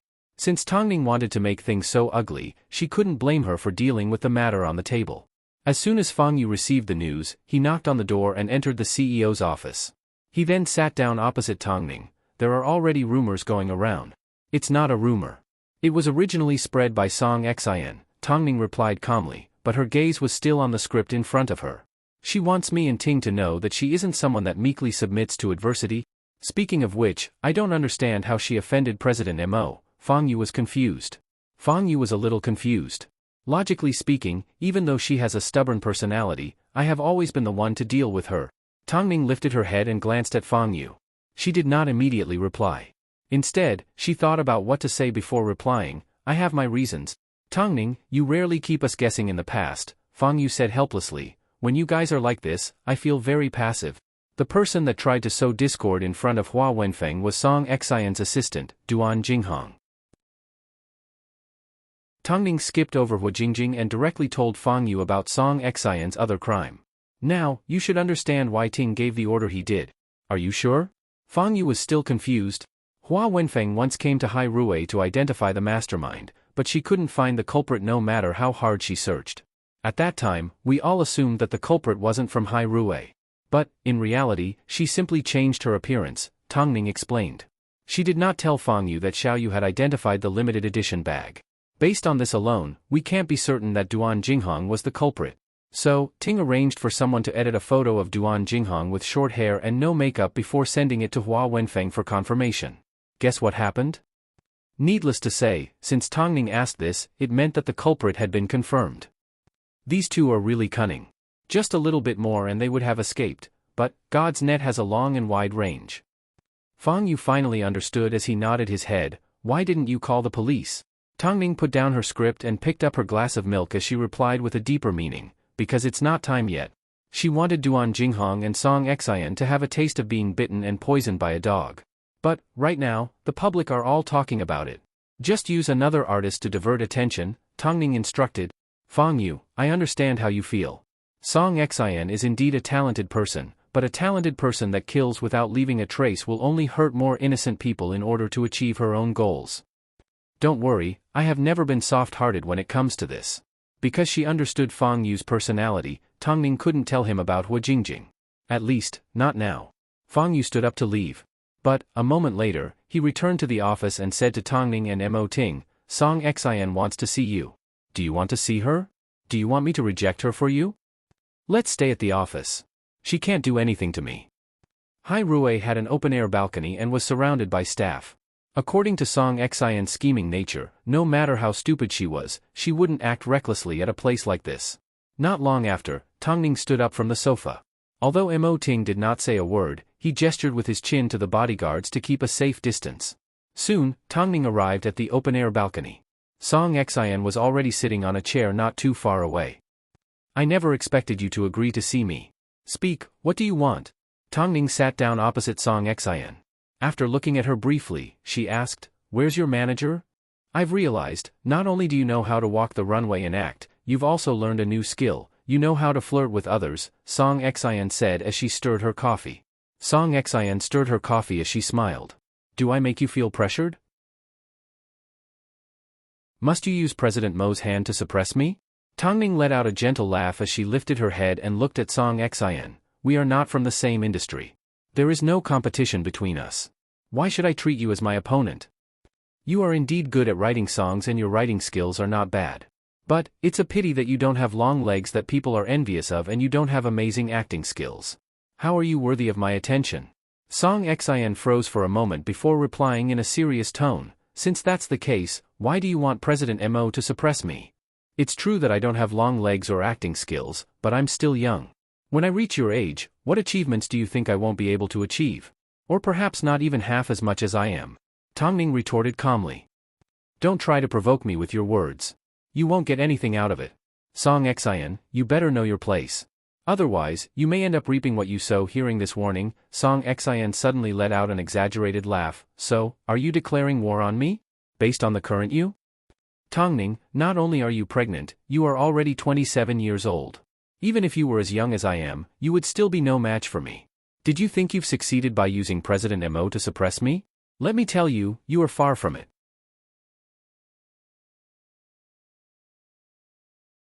Chapter 690. This was the first time Tongning had seen such a confident person. Song Xian had broken through her limits. So, she spread out her hands and waited to see what would happen. I really hate how calm you appear on the surface, but how worried you are on the inside. You are still young. Hearing these words, Song Xian threw her chair on the floor and left. Tongning had accurately read her mind. For Song Xian, there was nothing that made her feel worse than Tongning not taking her seriously. It didn't take long before Fang Yu approached Tongning and asked, Are you okay? What do you think she can do to me? Tongning asked. After all, you are pregnant. Regardless of whether I am pregnant or not, Song Xian has no chance of winning against me, Tongning replied in seriousness. Plus, I like it when she looks down on me. How high was Tongning's EQ? Perhaps, after a year or two of training, it had reached a frightening level. But, Song Xian was no ordinary opponent. What did Tongning say? Duan Jinghong asked as Song Xian left. What else can she say? Of course she won't admit to it. Song Xian scoffed. I hate people that refuse to admit to doing something. They are trash. In that case, what should we do next? Duan Jinghong asked. Now that we've confirmed that Tongning was the one behind the scenes and Hai Rue is trying to suppress you, what else can we do? There's still a lot we can do. It's not like I have to stay at Hai Rue. It's a two-way street, Song Xian replied coldly. Tongning is getting old. Judging from her expression today, it's obvious she's pretending to be calm because she can't do anything to me. I would like to see how long she can last. This was Song Xian's impression of Tongning's expression. But, she never expected that Tongning was always so polite to everyone and never revealed a fierce expression. But was Tongning getting old? Compared to others, Song Xian had a lot of tricks up her sleeves. At least, even though she was arrogant, she still knew how to judge the situation. She knew that Tongning was currently occupying all of Hai Rue's resources. If she wanted to break free, she needed to present something that would make Tongning look at her differently. What could she do? She made it seem as if other companies were also fighting for her. Due to Hai Rue's suppression, plenty of companies extended an olive branch to her. Especially the currently rising Chang Tian and a few other film and television companies, they were all interested in her. On one hand, Song Xian expressed her loyalty to Hai Rue, but on the other hand, she made it seem like Hai Rue was slowly losing its professionalism. She wanted everyone to know that Mo Ting, in order to let Tongning take the top spot, had indiscriminately suppressed the other artists under the agency and treated contracts and professionalism like child's play. However, she had no idea that Tongning had already used these tricks in a place that no one else could see. She wanted to make Hai Rue nervous, she wanted them to acknowledge her importance. But after causing such a huge commotion, Hai Rue did not respond at all. But, it wasn't that there was no response. At least, during Fang Yu's latest interview, he responded to the media, Is Song Xian being suppressed by Hai Rue? No one in the company has heard of this. What about the other companies offering Song Xin and Olive Branch? Did the company not receive any news about this? Who was Fang Yu? He was the former head of Hai Rui's PR department. How could he not deal with such a simple matter? With a simple move, he easily dispelled the doubts of the media. But Song Xin refused to accept it. She even released a photo of her having dinner with the bosses of other companies. I think Song Xin is very good at keeping a contract. Fang Yu revealed Hai Rui's bottom line with a simple contract. If Song Xin really wanted to jump ship, Hai Rui would only be responsible for paying the penalty. However, even Fang Yu didn't know whether to laugh or cry. Why was this Song Xin so stubbornly looking for trouble for him? To Hai Rui, she really wasn't that important. Plus, Tongning was simply trying to get revenge on her. She never thought she had the right to be her opponent. In reality, Song Xin did have the intention to jump ship. But she did not intend to leave so easily. At least she wanted to make Hai Rui panic. Song Xin continued to release songs and the response was great. As a result, apart from appearing on the entertainment news, she also managed to make a name for herself on the charts. However, over the past few days, Hai Rui had not suffered any setbacks, but Song Xin was exhausted. In the end, it was because she did not have a true backer. Just look at the female celebrities that took on leading roles as soon as they appeared. Didn't they all do it because they had a sugar daddy backing them? In the past, she was arrogant and rejected a lot of prestigious families. But, now that she thought about it, it didn't seem worth it. Jinghong, what do you think about me finding a backer? Have you thought it through? Previously, Duan Jinghong had suggested to her that even if she had a bit of a background, there were plenty of people with backgrounds in the entertainment industry. So, she needed to find a more stable backer. But, Song Xin used to be very arrogant. She always felt that her godfather and mistress were dirty. But now, she did not respond. I told you before that the heir of Kaihuang Film and Television asked you out, but you ignored him. Do you want me to arrange a meeting for you?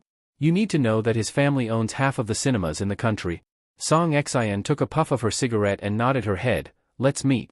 Does this count as admitting defeat to Tongning? How does this count? Duan Jinghong replied. Doesn't she also have a sugar daddy, Mo Ting? What we are doing now is simply returning to the starting point. That's the only way it's fair. That's right. Tongning was allowed to have pillow talk, but she wasn't allowed to find external help? You can arrange this?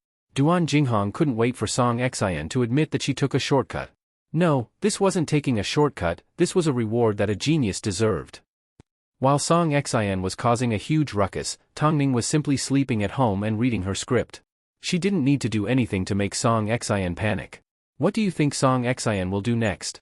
Long Jia was extremely curious as she helped Tongning peel some fruit. After all, it had been a long time since Tongning had met a worthy opponent. I think this child has been lacking love since she was young.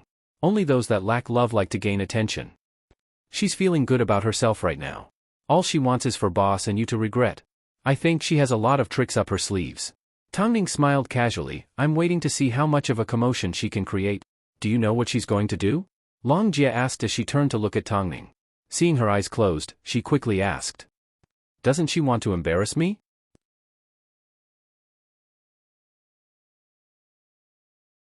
Chapter 691. Rumor says Hai Rui is suppressing Song Xin internally to protect Tongning's status. The genius Song Xin, an artist that even Tongning is afraid of. Why is Tongning afraid of Song Xin?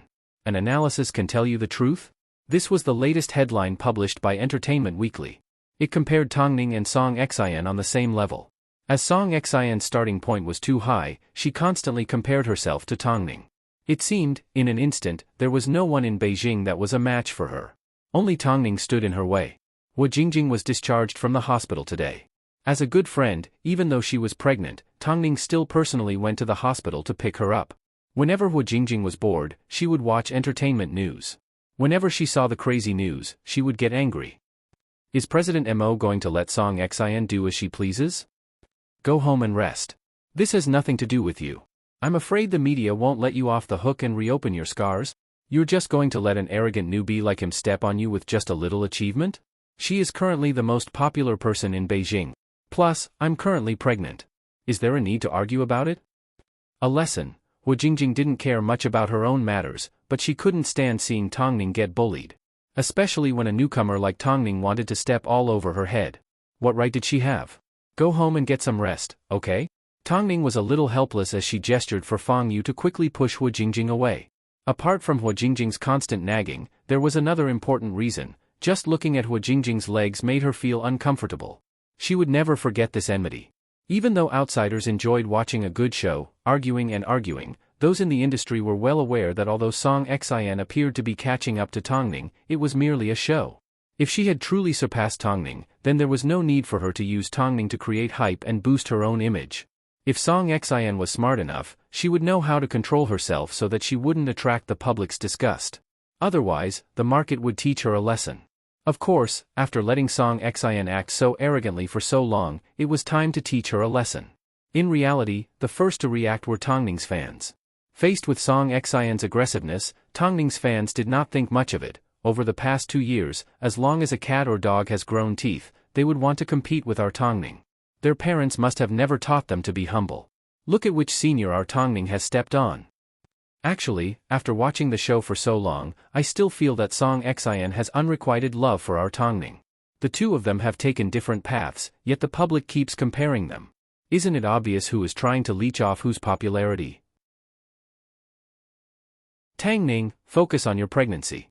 Passerby A, don't bother with him. I, Ning, should step out and make a stand. Although this Song Xin isn't an important person, the fans don't like it when you're being targeted. Show that bitch what a real red is. At the time, Tongning was in the chat group. After seeing the last message from a fan, she replied with a single word, okay. The fans didn't notice her at first, but when they realized it was her, they started screaming. What did I just see? Are my eyes playing tricks on me? It's Tongning. Tongning replied with okay. Tongning stopped looking at her fans' updates. Instead, she gave Fang Yu a phone call. What other activities does Song Xin have planned? Do you plan to retaliate? Fang Yu asked. I'm afraid, if I don't make a move, Jingjing won't be able to control herself and stick her head out again. Do you want to see her like that? Tongning used Hua Jingjing as an excuse. Of course, this wasn't entirely a lie. After all, it was possible that Hua Jingjing would retaliate against the media. There will be a lot of activities over the next few days, including a charity concert. Okay, Tongning replied. She did not mention how she was going to retaliate or who she needed help with. Afterwards, she turned her gaze to Mo Ting, who was walking into the bedroom dressed in black satin pajamas. She smiled sweetly at him. Hubby, if you have something to say, just say it, there's no need to beg me. Mo Ting walked over to the bedside, lifted the blankets and pulled her into his embrace. Actually, it's nothing big. I just want to show off in front of the media. Tongning did not change her coquettish tone as she rubbed her head against Mo Ting's chest. Tongning did not change her coquettish tone as she rubbed her head against Mo Ting's chest. I promise, I won't let the baby in my stomach get squeezed. Mo Ting stretched out his hand and grabbed onto her chin, forcing her to look into his eyes. You know, when it comes to your safety, I never dare to underestimate it. But, I also don't want to stop you from doing whatever you want, so, you can do whatever you want. But, if there is a safety issue that you can't handle, from now on, you will no longer have any special privileges and will need my protection. Is it that strict? Tongning mumbled. What do you think? Mo Ting asked in seriousness. What if I do that? Tongning placed a deep kiss on Mo Ting's lips. No room for negotiation. Mo Ting remained unmoved. Then, Tongning lifted Mo Ting's robe and deliberately bit his chest. What about this? Thinking about Tongning's prank, Mo Ting's lips curved upwards as his eyes revealed a hint of evil. Even if you force yourself on me, I won't let go. Who would force themselves on you? Tongning leaned into Mo Ting's embrace peacefully. She was already extremely grateful for Mo Ting's understanding. In that case, do you want it or not? Seeing the fire in Mo Ting's eyes, Tongning bit her lip and nodded her head. Of course I want it. Actually, it wasn't hard to turn the tables and make Song Xin look bad. But, Tongning did not tell anyone about it. Because, whenever she wanted to slap someone in the face, she would never notify them. Charity music night. For Song Xin, every event was important. She had to admit that she was hardworking and serious. She was good at taking advantage of opportunities. Especially when she was being pressured by Hai Rui, she was still able to persevere. This was enough to prove how strong she was. That night, Song Xin was invited as a guest performer. This was the first time Song Xin was going to perform in public since writing her songs. It seemed she was preparing for the release of her EP. But, she had no idea, that night, she thought she could shine. Unfortunately, things in this world didn't always go according to plan. Soon, night fell. In order to leave an unforgettable impression on the charity stage, Song Xian chose a black diamond-studded train dress. Tonight will be fine. Song Xian, you can do it, Duan Jinghong encouraged.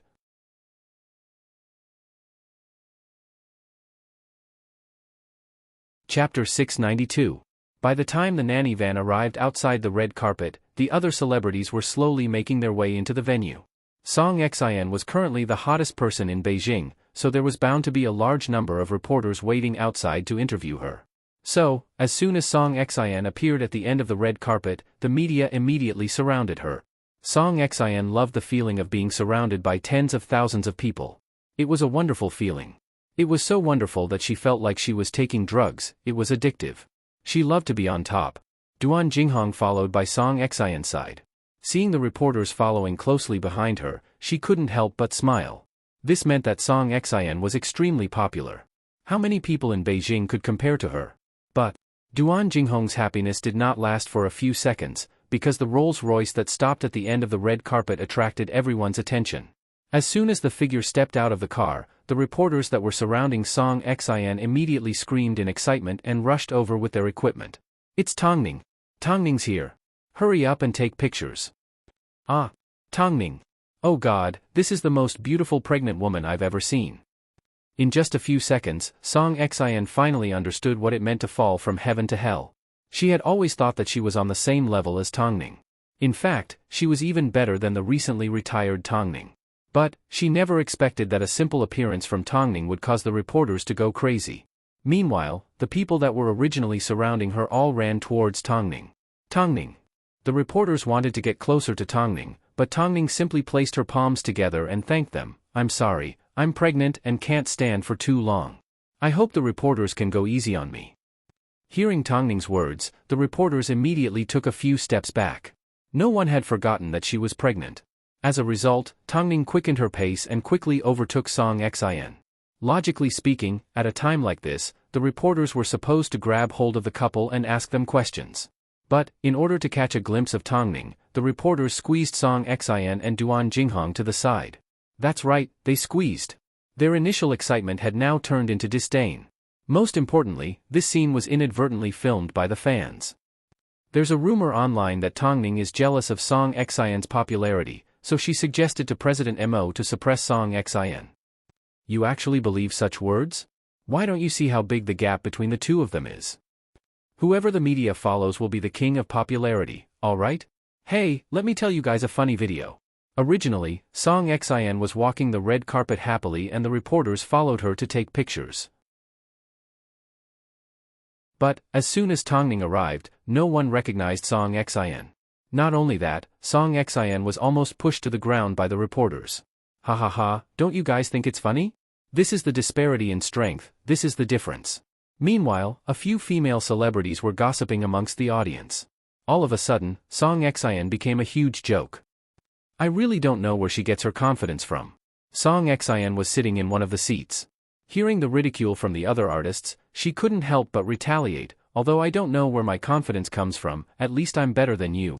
The female artists that were chatting with each other didn't expect Song Xian to refute them, so they laughed out loud. So what if you're better than us? Are you stronger than Tongning? Didn't you say that Tongning was jealous of your talent? Didn't you say that Tongning felt threatened by you? Look at the red carpet just now. Did you realize that you were wrong? Originally, Tongning wasn't supposed to be attending this charity gala. Yet, she still showed up. What does this mean? It means that the slap across the face on the red carpet was really satisfying. Tongning is here to show you what true popularity is. Song Xian endured the provocation of 3 to 4 people, but she couldn't refute them. Because, on the red carpet, not only did others not expect, even she herself did not expect, that Tongning would give her such a ruthless and heavy blow. Song Xian's confidence took a hit. All she could do was glare at Tongning, who was sitting in the VIP seat. Because Tongning's appearance was a huge humiliation to her, Song Xian's performance was affected and she almost went off-key a few times. But, what did Tongning do? From start to finish, she welcomed everyone with a smile and did not take Song Xian seriously. Most importantly, when she was performing on the stage, there was almost no response from the audience. No response. What a cruel reality. Song Xian, what's wrong with you tonight?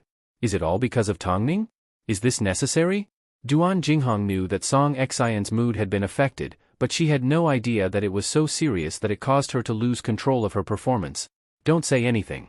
Let me have some peace. Song Xian clenched her fists angrily. Duan Jinghong took a deep breath and patted Song Xian on the shoulder. However, as soon as Song Xian saw Tongning stand up from the audience and head to the bathroom, she chased after her. Duan Jinghong was afraid that something would happen, so she followed behind Song Xian. As soon as the two women saw Tongning at the entrance of the bathroom, Song Xian immediately blocked her way. Stop right there. There were already a few female celebrities in the bathroom. As soon as they saw Song Xian blocking Tongning's way, they stepped forward. Can't you see how big Tongning's stomach is? What are you trying to do? You're doing this on purpose, aren't you? Song Xian asked. You're deliberately trying to make things difficult for me, aren't you? Miss Song, I don't quite understand, Tongning replied confusedly. How have I made things difficult for you? How dare you deny it? You weren't originally scheduled to attend this event, yet you showed up tonight. Didn't you do this to put me in my place? I really have to give it to you, Song Xian. Shouldn't your worldview be reconstructed in your mother's womb? One of the female celebrities that stood up for Tongning was dressed in a light purple mini dress. She crossed her arms and smiled. We all know that you are the one that is using Tongning to create hype. Don't you feel embarrassed saying things like Tongning is afraid of you? But, you can't possibly prevent Tongning from going out just to create hype for yourself, right? Now that you've suffered a setback and you've seen the difference between you and Tongning, you're blaming her for appearing at the same event as you. I would like to ask, when you were trying to create hype, did you ever feel that it was inappropriate? Did you ever imagine that you would one day be so embarrassing? Everyone in the industry knows the difference between the two of you. You're the only one that's deceiving yourself.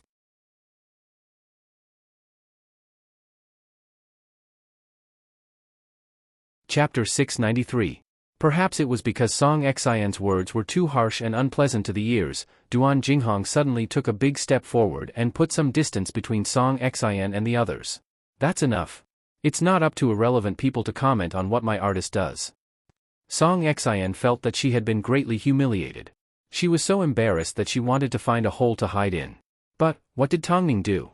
Her expression remained the same. She did not care about Duan Jinghong at all. If it wasn't for the fact that your artist is making things difficult for a pregnant woman who is about to give birth, who would want to criticize her? You. Song Xian didn't want Duan Jinghong to be humiliated as well, so she glared at Tongning angrily and said in a trembling voice, "Is that enough?" Hearing these words, Tongning gently patted the shoulders of the two female celebrities that stood up for her. "Thank you, I'm fine. Don't worry, at least in a situation like this, they won't do anything to me." Since the person in question was no longer holding a grudge, the two women had no reason to continue making things difficult for her. But, they still smiled at Tongning and said, "It's nothing." After speaking, the two women turned around and left, leaving Tongning and Duan Jinghong standing at the entrance of the bathroom. Song Xian's eyes were red. From her heaving chest, it wasn't hard to tell that she was trying very hard to control her anger. "I'm going to go get some fresh air." After speaking, Song Xian left. She felt like she was suffocating if she had to face Tongning for another second. Duan Jinghong watched as Song Xian left and looked around. Seeing that only the two of them were around, she said to Tongning, "Rumor has it that you are good at attacking people's hearts. It turns out it's true. Tongning, you are scary. You obviously know that you are more popular than Song Xian, yet you still humiliated her at a place like this. You are scary. What about you? You obviously know that I am more popular than her, yet you didn't warn her or stop her. Instead, you allowed her to do whatever she wanted. What were you thinking?" Tongning asked as she lifted her chin. "From what I can see, you deliberately wanted to see her embarrass herself. Did you think everyone is like you, scheming against the people around them? Today, you have humiliated Song Xian and returned the favor for using you to create hype. From now on, we don't owe each other anything." After speaking, Duan Jinghong turned to leave. But, just as she approached Tongning, she heard Tongning sneer. "We don't owe each other anything? Are you sure? In this industry, my favorite method is to not owe each other anything. But are you sure you've already paid me back for what you owe me?" Hearing this, Duan Jinghong felt her entire body tremble as her palms began to sweat. What did Tongning mean by that? Could it be that she knew something? No, this was impossible. Obviously, our understanding of this word is biased. After speaking, Tongning turned to look at Duan Jinghong and whispered in her ear, "This is just the beginning." Duan Jinghong's eyes grew wide. However, Tongning had already turned around. Of course, as people in the entertainment industry, they always like to bluff. Especially when it came to the pregnant Tongning. The more insecure a person is, the more she needs to act fearless. Only then can she deter her opponent. So, Duan Jinghong did not take Tongning's words to heart. She simply focused on comforting Song Xin and quickly forgot about Tongning's words. But, Tongning never joked around, Tongning never refutes rumors. She speaks with her popularity. Charity dinner reveals true skill. Where's the popularity Song Xin was bragging about? This was the entertainment news that was released that night. Obviously, the scene on the red carpet had turned Song Xin into the laughing stock of the industry. As she was currently a little famous, there were a lot of people that were jealous of her. Now that she was being beaten up by Tongning in such a way, those that were suppressed by her naturally couldn't help but make a few sarcastic remarks. Perhaps, even she didn't know that popularity could be destroyed in such a way. Song Xin had no idea that she wasn't as good as Tongning and thought too highly of herself. After returning home, Duan Jinghong noticed that Song Xin did not say a word, so she picked up her phone and said to her, "I've already arranged to have lunch with President Xiao tomorrow. Go have a shower and get some rest. Don't come out with a straight face and leave a bad impression." Song Xin did not respond. After quite some time, she finally put out the cigarette in her hand and headed to the bathroom. There was a saying that went like this: the future was long. One day, she would make Tongning pay the price. Late at night, Tongning was lying in bed waiting for Mo Ting. As soon as she saw him return from work, she sat up and said, "I want to keep a dog in my office." "Whose office?" Mo Ting asked as he looked at Tongning. "Your office." Mo Ting's lips curved upwards as he nodded his head. "That's fine. Tell Luce what kind of dog you want and let him arrange it. But, I need to let the doctor check it first to make sure it won't affect you." Of course, Tongning nodded her head obediently. A few days later, the entire Hai Rui was made aware that Mo Ting's office had a ferocious pit bull. This type of dog was known as the god of battle. Of course, since there was a dog, there was a professional dog trainer. In fact, there was a space specially reserved for the pit bull. However, no one understood why Mo Ting chose to keep such a ferocious dog in the office at a time like this.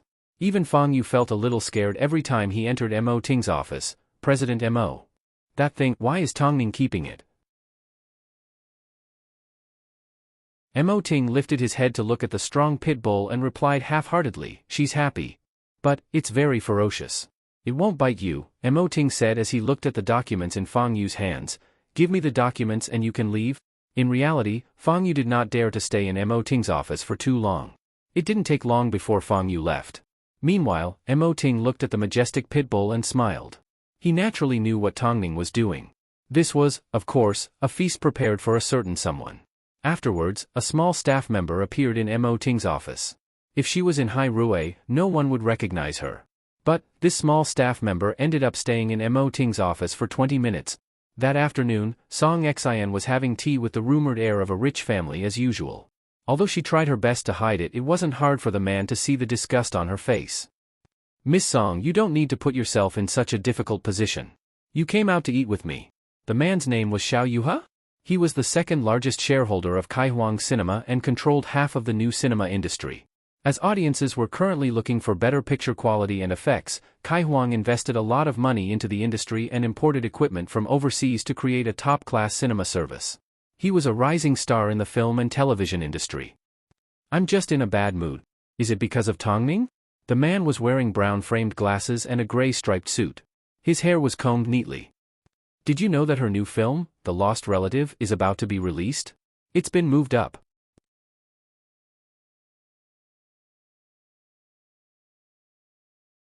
Chapter 694. What are you trying to say? Song Xin was a little confused. "It's fine. I'm happy to be able to do something for you. I can limit the box office earnings of Tongning's film," Xiao Yuha smiled. "As long as it's Tongning's film, Founding Emperor is willing to skip any screening and help you vent your anger. What do you think? Would that work? Wouldn't the other people in Founding Emperor have any objections?" Song Xin asked doubtfully. "As the young master of Founding Emperor, I can make the decision for a small matter like this. Let's just wait and see Tongning make a fool of herself." Xiao Yuha lifted his cup of coffee with his fingers. He had a mysterious and meaningful look on his face. This was his way of getting on Song Xin's good side. Mo Ting was indeed powerful, but he couldn't interfere with the internal decisions of the film company, right? After hearing Xiao Yuha's words, Song Xian finally relaxed a little as her furrowed brows finally relaxed. But, when Tongning's previous 2 films were released, what kind of problems had she not faced? That night, Hai Rui was still brightly lit. Duan Jinghong returned to Hai Rui because of Fang Yu's summons. But, as soon as she entered Song Xian's waiting room, she noticed a woman pacing back and forth. Duan Jinghong immediately felt something was wrong. So, she opened the door and looked at the woman. "Which department are you from? Can you stop pacing around?" The woman was in her early 20s. As soon as she saw Duan Jinghong, she once again hesitated. "Say something." The woman took a deep breath like she had made up her mind. She then pulled out a piece of paper from her pocket and handed it to Duan Jinghong. "What does this mean?" Duan Jinghong asked, not knowing whether to laugh or cry. "You'll know when you see it. You can take the money as long as you give it to me. The rest is in the president's office." Duan Jinghong was a little confused, but she still pulled out a wad of cash from her handbag and handed it to the woman. However, as soon as she opened the piece of paper in her hand, she froze. It contained the evaluation of Song Xian and Tongning from the higher-ups of Hai Rui. But, this piece of paper only contained a portion of it and it was just a draft. It must have been found by the cleaner in the bin. No wonder the woman said the rest was in the president's office. Duan Jinghong wanted to know the evaluation of Song Xian and their future plans. But, how could she see the complete version? It seemed, she needed to find a way to make a trip to Mo Ting's office. The best way was to find the cleaner just now.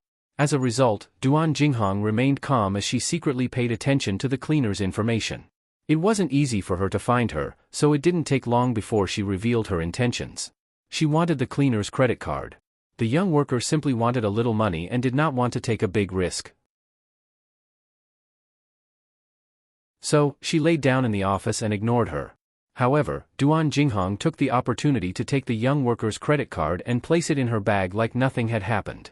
That night, Duan Jinghong was about to leave the house again, but Song Xian stopped her. "It's so late, where are you going? You've been so mysterious lately. Go to sleep first. I'll be back before 12 a.m. "Don't ask too many questions," Duan Jinghong replied half-heartedly. Song Xian sighed. To be honest, she did not expect Duan Jinghong to take care of her all the time. After all, Duan Jinghong had her own private space. So, before Duan Jinghong could say anything else, Song Xian waved her hand and gestured for her to leave. However, she had no idea that after Duan Jinghong left, it wouldn't be so easy for her to return. Duan Jinghong was very careful. After all, she had helped Song Xian deal with situations like this many times in the past. Especially when she entered Mo Ting's office, she was extremely agile and did not attract any attention. Afterwards, she walked over to Mo Ting's desk and carefully pulled open his drawers, but she had no idea Mo Ting's desk was equipped with an automatic alarm system. As soon as she heard the alarm, she broke out in a cold sweat. Just as she was about to get up and run away, a large creature appeared behind her. It bit down on her calf and threw her a few meters onto the ground. "Help! Help!" It didn't take long before the dog trainer was awoken and rushed out of his room. Seeing the scene in front of him, he immediately ordered the pit to let go. But, by this time, Duan Jinghong's leg was already a mess of blood and flesh. The dog trainer immediately called the ambulance, but the incident still alerted everyone at Hai Rui. Duan Jinghong was quickly sent to the hospital. After a thorough examination, it was discovered that her injury was not light. Luckily, the pit had been vaccinated against rabies. Otherwise, Duan Jinghong would not have been as relaxed as she was right now. "I want to call the police. I want to call the police." Hearing her cries, the dog trainer expressed his innocence and helped her call the police. That could be considered a good deed. In less than 10 minutes, the police arrived at the hospital and asked Duan Jinghong, "Are you sure that your company's CEO deliberately let his dog hurt you?" Duan Jinghong's eyes turned red. She was about to scream in anger, but the dog trainer said innocently, "Mr. Police, I was the one who called the police. Plus, this incident is definitely not a case of a dog injuring a person. I can confirm that this woman snuck into the president's office with the intention of taking something from the president. However, she never expected that the president's desk would automatically alert the police. Dogs are well trained, so they would definitely be on guard when a thief entered the house. I can help her apply for humanitarian compensation. But, neither my dog nor I will take responsibility for maliciously hurting someone. She was the one that trespassed into a dangerous place. Do you want someone else to take responsibility for this?" After hearing this, the police pointed to Duan Jinghong and asked the dog trainer, "What evidence do you have?" "Sir, our CEO's office is equipped with surveillance cameras. You can go and retrieve the surveillance footage," the dog trainer answered truthfully. Duan Jinghong was seriously injured and she had done something wrong in the first place. So, after the police finished recording her statement, she turned her back to the dog trainer and pretended to rest. TSK, how tragic. Duan Jinghong never imagined that she would experience what it felt like to be bitten by a dog so soon. In fact, her injuries were even worse than Hua Jingjing's. How could a bull terrier compare to a pit bull? Duan Jinghong could even imagine the ferocious look on the dog's face. It was like it wanted to tear her apart. So, what should she do now? She had clearly asked the worker if there were any surveillance cameras in Mo Ting's office, but the worker had told her that there weren't any. But, if there really were, what was she to do? What about her legs? Duan Jinghong lay in bed in tears. She was too afraid to contact Song Xian. Slowly, a terrifying thought came to her mind. Could this be Tongning's revenge?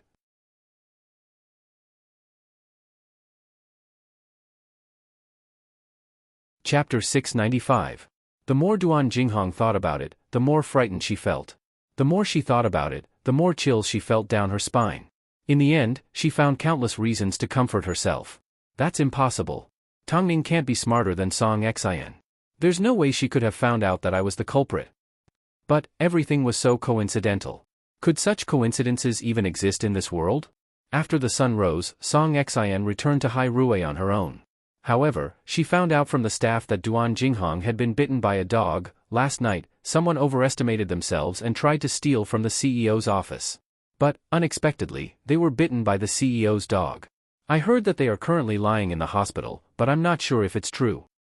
Of course it's true. That person was none other than Song Xian's manager, Duan Jinghong. The police arrived at the CEO's office early in the morning to investigate the whole story. They even checked the surveillance footage. This is a huge joke. Didn't they go for wool and come home shorn? They were caught on the spot. Song Xian overheard the conversation between the two cleaning staff. As soon as she stepped out of the elevator, she immediately gave Duan Jinghong a phone call. "Where are you?" I need to go back to my hometown. Something happened to my family." Duan Jinghong immediately came up with a lie. "Jinghong, do you know the consequences of lying to me?" Duan Jinghong entered Fang Yu's office. Before Duan Jinghong could respond, she glared at Fang Yu coldly. "Did my manager get bitten by a dog?" "Your manager, why didn't you ask yourself? Instead, you came to ask me?" Fang Yu asked in a secretive manner. What did President Mo mean by doing this? Why did he release a dog to bite my manager? The CEO's dog is well kept in his office and doesn't bite anyone else. Why did it specifically bite your manager? Fang Yu asked. The police have already investigated and have seen the surveillance footage. It turns out that your manager didn't sleep well in the middle of the night and tried to steal from the CEO's office. That's why she was bitten by a dog. I don't believe you. Fang Yu predicted that Song Xian wouldn't believe him, so he turned on his laptop and showed her the surveillance footage. Whether you believe me or not, the evidence is right here. Song Xian's expression did not look good. Especially after watching the entire footage, she never expected that Duan Jinghong would be stupid enough to break into Mo Ting's office. So, she closed her eyes and turned her face to the other side. After this, Hai Rui will announce the entire story and compensate your manager. I hope she knows what to do next. By the way, in order not to affect you too much, it's best if you keep your distance from your manager and distance yourself from this matter. After hearing Fang Yu's words, Song Xian quickly grabbed onto the back of his hand. Hai Rui can't reveal the truth. Otherwise, how am I supposed to face others? Hai Rui has an obligation to cooperate with the police to find the truth. Plus, President Mo's dog is fine. Who did it provoke? Why did it have to take the blame for your brainless manager? People who don't know might think that our President Mo is a cruel person. Song Xian had no reason to speak up for Duan Jinghong. After all, she was caught red-handed and there was even a video to prove it. However, she had no idea why Duan Jinghong would do such a thing. Before news of the incident spread, Song Xian put on a complete disguise and went to Duan Jinghong's hospital. She was afraid of being associated with the word thief. Song Xian, you're here. Hurry and save me. Duan Jinghong's legs were bandaged as she lay in bed with a pale face. As soon as she saw Song Xian, she felt like she had seen hope in her life. Save you? Song Xian pushed Duan Jinghong away in disappointment. Everyone in Beijing is about to find out about the scandal you've done. How am I supposed to save you? The police have already investigated the truth and Hai Rui is preparing to announce it. Fang Yu has asked me to stay away from you for now. So, during this period of time, you will have to work hard on your own. After speaking, Song Xian pulled out a bank card from her handbag. The money on this is enough for you to spend for the rest of your life. Take it for now. Are you planning to abandon me at a time like this? Duan Jinghong was shocked by Song Xian's actions. I'm not abandoning you, I'm simply avoiding you for now. Do you want both of us to be finished? After this period of time has passed and the spotlight has died down, you can change your name and return to my side. Duan Jinghong did not say a word. After all, as soon as Song Xian arrived, she didn't ask her why she was doing this, nor did she care about her legs. She simply wanted to give her money and send her away. After quite some time, Duan Jinghong finally asked Song Xian, "Aren't you afraid that I'll bite back at you?" "You won't. We are still good sisters," Song Xian replied confidently. In reality, the two of them had evidence on each other. If they were to betray each other, both of them would suffer. How could she compare herself to the famous Song Xian, who had a government official for a father? So, Duan Jinghong simply sneered and said, "You can leave. Remember to close the door." Song Xian knew that Duan Jinghong knew what to do. So, she simply patted her on the back of the hand and told her to get some rest. Afterwards, she disappeared from the hospital room like she had never been there. It was often said that it was easy to see through a person's heart in a difficult situation. It turned out, it was actually this easy. Song Xian, I hope you continue to become more and more popular. It didn't take long before Hai Rui announced the cause and effect of Duan Jinghong being bitten by a thief. As it was an official document and it was also signed by the police, Duan Jinghong's name quickly became famous online. Of course, it was a joke that spread across the internet. This manager is such a shit stick. She's dragged Song Xian down quite a bit. Is she a pig's brain? She stole into Mo Ting's office.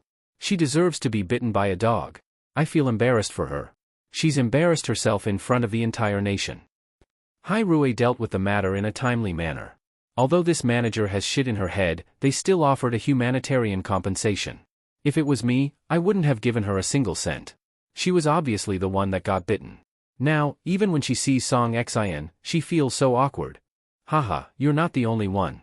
The internet was already going crazy. Although Song Xian kept a low profile, she was still affected. After all, Duan Jinghong was her manager. So, it was hard to tell the two apart. I have a feeling that Song Xian knows about this and she might be the mastermind. Song Xian's situation is quite awkward. Keeping her mouth shut is obviously the best choice. The public were discussing the incident enthusiastically. Of course, internally, Fang Yu also felt that there was something fishy going on. Duan Jinghong didn't seem like a stupid person, so how could she have made such a big mistake? Plus, why would a person that was about to give birth take care of a dog?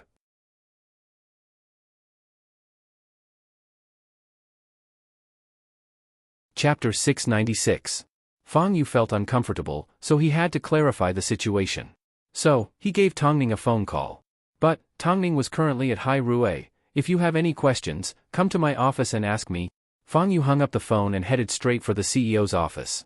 Seeing Tongning sitting on the sofa unscathed and the fierce dog was nowhere to be seen, Fang Yu's eyes filled with confusion. The dog hurt someone, so I sent it away, Tongning replied naturally. What the hell is going on? Fang Yu didn't know whether to laugh or cry. You should at least tell me what happened, right? Don't you think this scene seems familiar? Tongning asked as she sat on the sofa and looked at Fang Yu in seriousness. Fang Yu looked at Tongning for a few seconds. Suddenly, an impossible thought flashed across his mind, but he still said, this incident has something to do with Jingjing, doesn't it? She owes Jingjing everything. She owes her leg and her career. Although she can't compare to Jingjing, this is all she can do for now, Tongning said calmly. But, the coldness in her eyes was something that Fang Yu could not imagine. I've never asked for much, I simply want an eye for an eye. But, I still owe her one. In a moment, I will deliver it to her on Jingjing's behalf. Was Jingjing's injury not an accident? Of course not. Xiao Yu saw it with her own eyes. Duan Jinghong appeared around your apartment on the night of the incident. In this world, as long as it's done by a person, it's impossible for them to leave no trace, Tongning replied. She then looked at Fang Yu with a dark expression. You are Jingjing's husband. If you were to find out about this incident, you would definitely not be able to control your emotions. Plus, this is a fight between women, there's no need to involve you. That's why I decided to deal with the matter on my own. After all, I still have a debt to settle with Song Xian. Fang Yu was momentarily speechless. He was shocked by the truth of the matter and felt that people were evil. Of course, he would not sympathize with Duan Jinghong. What would happen to his innocent wife? I can't believe I was the last person to find out. No, there's still Jingjing that doesn't know. Fang Yu did not say anything else. After all, Tongning was simply helping Jingjing get revenge from Duan Jinghong. Fang Yu didn't know how he walked out of Mo Ting's office. All he remembered was, before he left, Mo Ting said, "Prepare the promotions for the lost relative. Since we've moved it forward, we need to make sure nothing goes wrong." Afterwards, Fang Yu arrived at Duan Jinghong's office on behalf of Hai Rui to visit. After everyone had said their well wishes, Fang Yu asked them to leave and give him and Duan Jinghong some space to talk. Duan Jinghong didn't know what Fang Yu wanted to say. Perhaps, he was simply warning her not to drag Song Xian down. But, to her surprise, Fang Yu directly asked, "Was this your idea or Song Xian's?" Duan Jinghong froze for a moment, unsure of what Fang Yu was asking. Was it your idea to use the dogs to bite Jingjing's leg or Song Xian's? Hearing Jingjing's name, Duan Jinghong clenched her fists nervously and shook her head. "I don't understand what you're saying. I'm sure you know why you've become like this. I just want to know whose idea it was to do this. Answer me." Fang Yu's meaning was clear enough. Duan Jinghong ended up like this because of a scheme and not because of an accident. It was all for the sake of revenge. After thinking for a moment, Duan Jinghong's eyes turned red. Since Song Xian thought so highly of herself, then she was going to let her deal with these people. "Song Xian, hasn't anyone warned you not to provoke Tongning? I've seen too many people that overestimate themselves, but look at what happened to them. Look at yourself." Fang Yu's voice was cold like it came from hell. "I heard that you and Song Xian have also broken up. Think about everything you've done for her in the past and look at what she's done to you today. I have two words for you: you reap what you sow." Duan Jinghong was speechless. What Fang Yu said was the truth. The people in this world were scary. For example, Song Xian and Tongning. When Song Xian hurt someone, she didn't need a reason. She simply didn't like them. Yet, in this world, there was a Tongning that liked to give an eye for an eye. She didn't cause trouble, but she always took revenge. In comparison, she preferred Tongning's way of doing things. At least, Tongning was someone that held her bottom line. "I know Hu Jingjing is your wife. If you want to get revenge, come at me. I can handle it. No need. You are merely an enforcer. Plus, you've already paid back enough." Fang Yu's meaning was obvious. The most important person in this matter was still Song Xian. Even so, before Fang Yu left, he still gave Duan Jinghong a small gift. The originally well-protected hospital had suddenly been infiltrated by paparazzi. As she faced the cameras, Duan Jinghong's last shred of dignity was completely stripped away. Song Xian did not even dare to breathe loudly. All she could do was hide at home and not say anything about Duan Jinghong's matter. Now that Duan Jinghong was in trouble, she had no choice but to temporarily stop her work, and Hai Rui had no intention of arranging a new manager for her. As a result, the situation was stuck in a stalemate. After everything was quiet, Song Xian couldn't help but think about what happened to Duan Jinghong. From what she could tell, Duan Jinghong was not a stupid person. But, at the time, she was so focused on cutting ties with Duan Jinghong that she did not ask for the reason behind the incident. Although Hai Rui had announced the truth, what about their motive? After thinking for a moment, Song Xian gave Duan Jinghong a phone call. "Jinghong, I don't understand this matter at all. I feel like someone is plotting against us from behind the scenes." Duan Jinghong held onto her phone and sneered, "I was careless. This was all a complete coincidence." She would never tell Song Xian that Tongning already knew that Song Xian was plotting against them. Because, she wanted to watch as Tongning slowly devoured Song Xian. She always thought of herself as a genius and thought that she was invincible. But, who would have thought, when it came to Tongning, she was nothing more than a mantis chasing a cicada. She didn't dare to imagine how high Tongning's EQ was. As for what other insider information Tongning knew, she didn't dare to think too deeply. "Jinghong, you need to tell me the truth. That way, I can protect both of us." "Are you trying to protect yourself?" Duan Jinghong thought to herself. "I really didn't. I was simply blinded by greed. I'm a little tired, so I'm going to get some rest." After speaking, Duan Jinghong hung up the phone. Song Xian. From now on, Duan Jinghong would deal with everything on her own. At times, Duan Jinghong even hated Song Xian. After all, she had done so much for Song Xian. But, what was the reality? She wanted to see Song Xian's fate.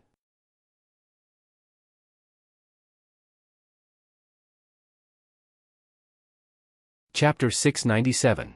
By the time Hu Jingjing found out about the incident, she already felt like everything had changed. When she was bitten, she was filled with courage and wanted to protect Xiaoyu, so she did not have the time to feel fear or panic. Above all, she never imagined that there was such an ugly scheme behind the scenes. Even if she knew, she wouldn't be like Tongning and lay low for so long, all for the sake of revenge. Sometimes, she admired Tongning's patience and thoughtfulness. According to Tongning, the industry was a place for people to step on others. If you didn't set the rules and set your bottom line, there would always be people that tried to use your shoulders to climb up. Eventually, there would be a day when a corpse would be left outside without anyone knowing why. If the dog incident had not happened, Hu Jingjing may not have been so affected. But, in the face of fame and fortune, if there was a shortcut, even if it meant taking someone's life, there would always be someone that would do it. Following on, there's still Song Xian. What do you plan to do? Hu Jingjing asked over the phone. Do you think she'll just sit there quietly? Tongning couldn't help but ask. But, now that Duan Jinghong has dragged her down with the theft scandal, she should at least know her place. Tongning's motive was indeed to suppress Song Xian's arrogance. But, she didn't think that Song Xian would learn to hold back after being slandered. Fine, let's not talk about this anymore. I noticed that Fang Yu is preparing for the promotion for your new film. Your third film is about to be released. Congratulations. Her third film. Seemed like a long time ago. But, when she thought about the satisfied look on her fans' faces as they left the theater, she felt a sense of pride. No matter how many times she experienced it, she would never get tired of it. Because, she was an actress that had expectations for the audience. During this time, a lot happened. However, after Zihao placed all his attention on Chen Xingyan, he did not pay much attention to Tongning. That night, it was raining cats and dogs. After filming in the woods, the crew quickly drove back to the hotel to get rid of the cold. But, when Zihao arrived on set, Chen Xingyan was nowhere to be seen. So, he went to look for the director to ask about the situation. The director scratched his head as he tried to recall. After quite some time, he finally replied, "My last scene was with Ling Long. Afterwards, I was told to call it a day. Did everyone forget to tell Xingyan?" And Zihao did not listen to another word from the director. He immediately went downstairs and prepared to drive to the forest where the filming was taking place. Ling Long was downstairs. As soon as she saw Zihao, she immediately stopped him. "Director N, I remember Xingyan mentioned she was returning to Beijing. Do you want to give her a phone call to ask?" After Zihao heard this, he immediately called Chen Xingyan's phone. However, her phone was already turned off. It was currently raining heavily. If Chen Xingyan wanted to go somewhere, there was no way she wouldn't tell him. Afterwards, Zihao boarded his car and drove towards Beijing. At this time, Ling Long threw Chen Xingyan's phone into the bin. Let her be proud all the time. At this time, Ling Long had already returned to being a supporting character. Chen Xingyan was now the main character. But, Ling Long had always held a grudge and was always looking for an opportunity to teach the woman a lesson. Now that she finally had the chance, she was curious to see how long the woman would stay in the mountains in such bad weather. On the way home, Zihao kept thinking about Ling Long's words. There was a saying, when one is involved, one becomes confused.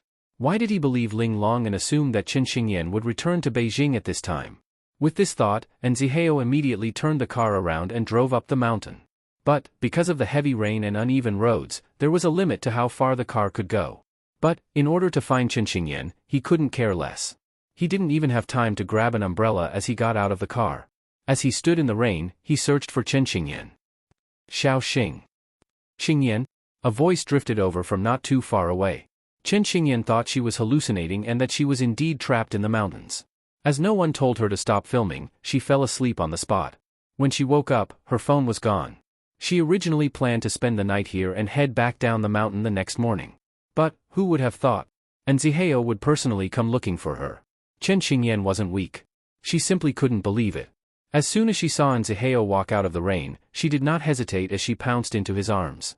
Luckily, they were in a wooden hut built by the production crew, so she could temporarily hide from the rain. Otherwise, how was she going to survive the night? "Are you okay?" Zihao asked as he hugged her. "I'm fine," Chen Xingyan replied in a muffled voice. Zihao paused for a moment before he realized his clothes were completely soaked. He originally wanted to push Chen Xingyan away, but she refused to let go. "There's moisture in the air. You'll catch a cold." "I'm not afraid," Chen Xingyan replied stubbornly. "We can't stay here any longer. Let's think of a way down the mountain." Zihao noticed that the hut was not sheltered from the wind, so he removed his jacket and wrapped it around the couple. Let's go down like this. My car is right below. I'm not that delicate. You're now a woman with a man. If you're not that delicate, you should pretend to be a little more delicate. After speaking, Nziheo wrapped his arm around Chen Xingyan and led her out of the hut. The couple were drenched in the rain along the way, so it didn't take long before they arrived at Nziheo's car. After they boarded the car, Nziheo immediately pulled out a blanket from the back seat and handed it to Chen Xingyan. Dry yourself first. You're wetter than me. You dry yourself first. Stop wasting time. I still need to drive. After speaking, Nziheo started the car and returned to the hotel where the production crew were staying. Half an hour later, Nziheo pushed Chen Xingyan into his room and ordered, "Go have a shower. What about you?" Nziheo did not respond. Instead, he knocked on Ling Long's door. Of course, to avoid any unnecessary misunderstandings, he dragged the hotel staff with him. Ling Long opened the door curiously. However, Nziheo stretched out his hand towards her. "Give me back my phone." "I don't understand. If you do, where is Chen Xingyan's phone?" Nziheo's voice carried a sense of danger. "If you don't tell me right now, I can guarantee that you will be kicked out of the production tomorrow. You should know, right? Chen Xingyan is Mo Ting's sister." Ling Long's face turned pale in fear. But she refused to admit, I really don't understand what you're saying. Director N, I'm sure you've misunderstood." "Good, very good." After saying these words, Nziheo left Ling Long's door.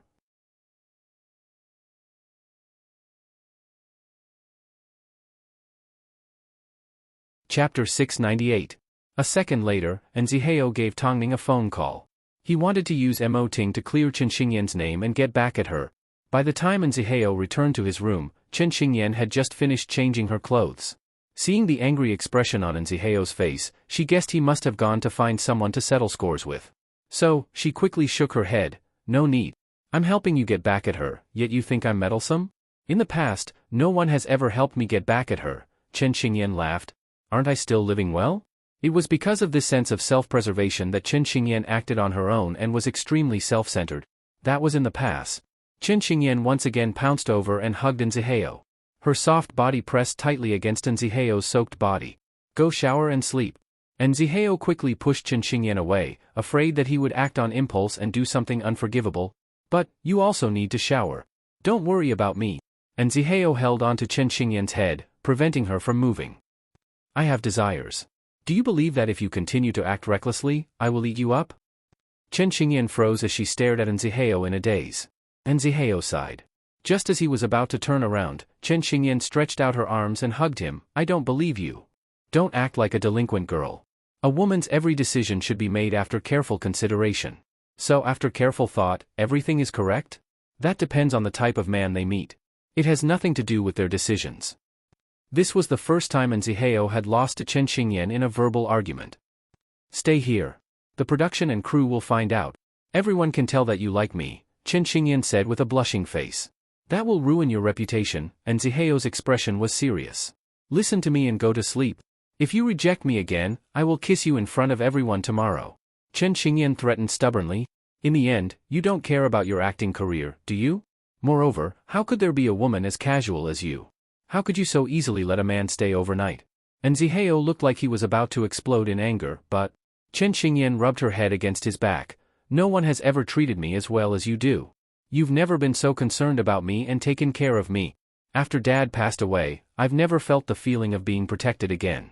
I didn't keep you around because I wanted something to happen between us, I simply want to keep that feeling of being protected for a little longer." After hearing Chen Xingyan's words, Nziheo froze. After a moment he suddenly put a jacket on Chen Xingyan. "Let's go." "Where to?" "You'll know when you get there." After speaking, Nziheo led Chen Xingyan out the door. As he walked, he made a phone call to the director. "Director, Chen Xingyan has been trapped in the mountains by Ling Long and got drenched in the rain. I'm taking her to the hospital right now. Please make some adjustments for tomorrow's scene." When the director heard that it was Ling Long's trick, he immediately agreed. "Okay, take good care of her." Nziheo did not say another word as he led Chen Xingyan away. He did indeed go to the hospital, but he simply grabbed some medicine to cure a cold. Afterwards, he took Chen Xingyan to a hotel by the sea to stay the night. The environment here was quiet and secluded. Plus, the hotel was owned by someone he knew, so there was no danger of them being followed or being discovered. Chen Xingyan never expected that Nzihao would take her to another hotel. She simply felt a little nervous and excited. Go ahead. Can you have a shower and get some rest now? Nzihao asked helplessly. If Chen Xingyan was obedient, she would have already fallen asleep by now. There's only one bed, Chen Xingyan said as she pointed to the bed beside her. You. Look at you. You're young, but why are your thoughts so complicated? Just as Nzihao was about to say that he could sleep on the sofa, Chen Xingyan suddenly moved closer and bit his lips. Nzihao's eyes grew big. Just as he was about to push Chen Xingyan away, she began to grope all over his body. Nzihao couldn't hold back as he flipped over and pressed Chen Xingyan under his body as he continued to kiss her. The couple's faces turned red. But, after quite some time, Nzihao finally released her and warned, sleep well and don't think about anything else. Kissing is my bottom line. Don't even think about doing anything else. Then, when can we go beyond kissing? You're not even 20 yet. Don't talk to me about inappropriate things, Nzihao scoffed as he pinched Tongning's nose. Then, can we kiss a little more? Nzihao climbed out of bed and covered Chen Xingyan with a dry towel. That depends on your performance. This place seems very quiet, Chen Xingyan murmured as she enjoyed Nzihao's service. This place is owned by someone I know. The environment is not bad, Nzihao replied. Then, this will be our secret base from now on. What do you think? With our identities, it seems, we don't even have the chance to go on a proper date. Hearing Chen Xingyan's complaint, Nzihao's hands suddenly froze. It seemed, he had taken something away from her that he shouldn't have. A girl's yearning for love and a girl's sweet desire for a lover. As a result, Nzihao originally wanted to reject her, but the words that came out of his mouth turned out to be okay. Even though he knew the consequences of being discovered, he still fell for it. Chen Xingyan was too beautiful. He didn't want to miss out on her. Meanwhile, Tongning lay in Mo Ting's arms and told him about the phone call Nzihao had given her. Ting. Do you think Nzihao has crossed the line with Xingyan? Isn't this something that you're happy to see? Mo Ting wrapped his arms around Tongning and placed his warm palms on her stomach to feel the energy of the baby inside. You are Xingyan's older brother. If your sister has been wronged, you should stand up for her. Mo Ting did not say anything. He simply focused on the feeling in his hands. After quite some time, he finally whispered seductively beside Tongning's ear, hurry and give birth. It's not up to me, Tongning supported herself tiredly. When will the house next door be ready? After you give birth, the child will definitely be able to move in. Won't that be bad for the baby's health?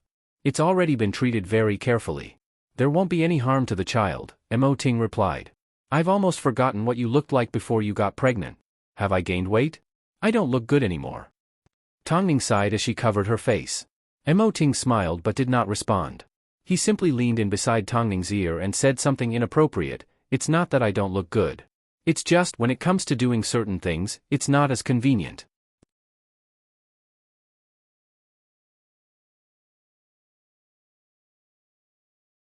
Chapter 699. He didn't need to worry about Chen Xingyan. Otherwise, Nzihao would have a much easier time. Recently, Tongning's new film, The Lost Relative, was about to be released. A 30-second trailer was playing on the giant screen in the Hai Rui building. Passers-by turned to look at Tongning. Although many film buffs had seen the film a long time ago, Tongning had the charm to instantly bring you into character.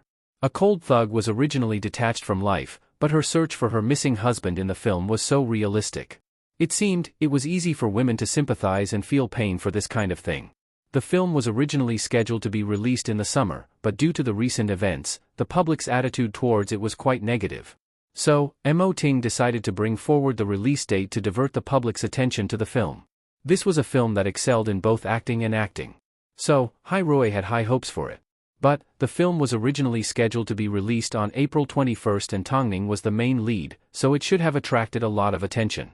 Yet, one of the theaters had no intention of showing the film at all. It was Kaihuang Theater. He was a rising star, but the speed at which he rose was shocking. Mo Ting told Fang Yu to handle it, but the other party contacted his secretary and told him that the owner of the theater had invited him and his wife to lunch. Tongning was currently 9 months pregnant, so she didn't like to move around, let alone accept an invitation. Above all, she didn't know the other party and didn't have any relationship with them. It's just a meal. Are you afraid that I will make things difficult for you? Or, Could it be that Hai Rui doesn't care about a harmonious film and television industry and has never considered working with a big partner like Kai Huang? Tongning was pushed into the teeth of the storm by Xiao Yuha's words. After all, Hai Rui still had shareholders. Even if she didn't show up, there wouldn't be any serious consequences. But it would still make the shareholders feel uncomfortable. But the other party obviously didn't come with good intentions. In that case, let's meet up, Mo Ting replied. 2 days later, at a hotel owned by founding emperor, Xiao Yuha invited Mo Ting and Tongning to have lunch on the top floor of the hotel. President Mo and Madam Mo don't seem easy to invite. I spent quite a bit of effort on this. Dressed in a gray suit, Xiao Yuha stood tall and straight, exuding a gentlemanly aura. He indeed looked like a dragon among men. I'm about to give birth, so I don't really want to move around, Tongning replied with a smile. I'm sorry for disappointing President Zhao's good intentions. I've long heard that President Mo and Mrs. Mo's strong collaboration has made their business flourish. CEO Xiao, let's not beat around the bush. I don't think we should beat around the bush, right? Tongning spoke the entire time, acting more like Mo Ting's manager. After all, Mo Ting had no intention of negotiating with the woman, he simply didn't care. Song Xian. She is my girlfriend, I want to see her develop well in Hai Rui. I hope President Mo and Mrs. Mo can go easy on her and not suppress her too much. Seeing Tongning wasn't being polite, Xiao Yuha no longer had any reservations. Mrs. Mo's third film is about to be released. I've seen it, it's a good film, but my father doesn't think it's good. That's why it hasn't been released yet. What I'm trying to say is, can we come to an agreement? You can give Song Xian the best resources and I can give Mrs. Mo the biggest screen? So, it was because of Song Xian? I'm sure President Mo understands me the best. After all, you only have one woman, Mrs. Mo, and I can't stand to see my Song Xian suffer. Look, from the moment her manager got into trouble, no one has cared or made arrangements for her. My heart aches seeing this. This Xiao Yuha wasn't like Song Xian, who appeared calm and unfathomable. Between the lines, there was a hint of flattery and a hint of threatening. At this time, Mo Ting finally reacted. He placed his right hand on the back of Tongning's chair and looked at her. There aren't many people in Beijing that dares to threaten me like this. Really? In that case, President Mo, you will need to get used to it. Xiao Yuha laughed naturally. But, President Xiao, you seem to have made a mistake. Mo Ting withdrew his gaze from Tongning. His obsidian eyes shone with wisdom. Song Xian is an artist that I have signed with. I don't like artists that go against their contracts. For example, Song Xian's contract states that she is not allowed to date during the duration of her contract. Secondly, Song Xian's matters are handled by the vice president. If I had to personally handle every artist, how tired would I be? Huh? Lastly, whether or not Founding Emperor wants to be released is up to you. But, you're overthinking it. I don't care as much as you think I do. How much did you think Hai Rui suffered? On the other hand, President Xiao, you shouldn't threaten me. From what I see, you are the one asking me for help. After speaking, Mo Ting looked at Tongning and his voice was no longer as cold as before. Drink some chicken soup. You haven't been eating much lately. Okay, Tongning nodded her head obediently as she scooped herself a bowl of chicken soup and drank it. Xiao Yuha originally wanted to put pressure on Mo Ting. But, in the end, he was left speechless by Mo Ting's words and couldn't find any words to refute. More importantly, the couple ate their meal right in front of Xiao Yuha, not bothering to be polite with him at all. Xiao Yuha didn't know whether to laugh or cry. He couldn't vent his anger, but he was unwilling to give up. All he could do was wait until he was full before asking Mo Ting, since President Mo doesn't think highly of Song Xian, why don't you do her a favor and let her go? I'm more than willing to train her. Regarding this matter, you can call Hai Rui's vice president and ask about Song Xian's contract. We will do everything according to the contract, Mo Ting replied. President Mo, don't you think your attitude is a little strange? If you act like this, it will make me feel like Song Xian has offended you. Hearing this, Mo Ting lifted his head and looked deeply into Xiao Yuha's eyes. There were some things that didn't need to be pointed out. How could he possibly let Song Xian go?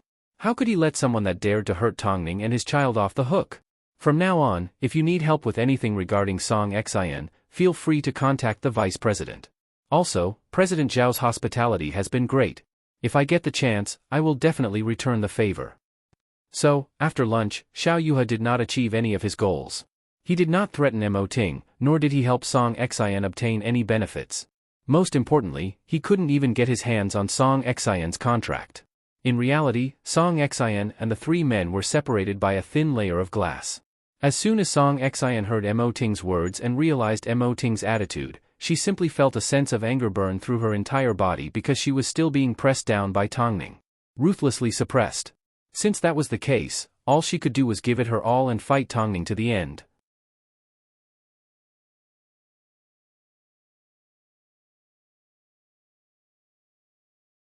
Chapter 700. As The Lost Relative was about to be released, people from all walks of life were looking forward to it. After all, Tongning already had enough box office appeal and this police film was a big production. So, a mere 30-second trailer was enough to shock people, let alone the 2 hours of the main film.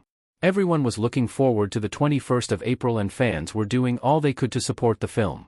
However, just before the film was released, online, a post titled, "The Lost Relative Judged to be Plagiarism, Supporting It Means Helping the Tyrant." The post attracted everyone's attention. With the awakening of copyright awareness, most people now had zero tolerance towards plagiarism. On top of that, this post contained clear evidence that The Lost Relative plagiarized a novel called The Tracker. From the main plot, framework and plot, it was shockingly similar. So, as soon as the post was released, it immediately caused an uproar. I can't believe it's plagiarism. I originally wanted to watch it because of Tongning's acting, but it seems it was all for nothing. Plagiarism is a disgrace. A film like this should be taken off the shelves as soon as possible. It's too embarrassing. I'm sorry, but we have zero tolerance towards plagiarism. As for plagiarism, does Tongning know about it? Or does she not? But, The Tracker, why haven't I heard of it before?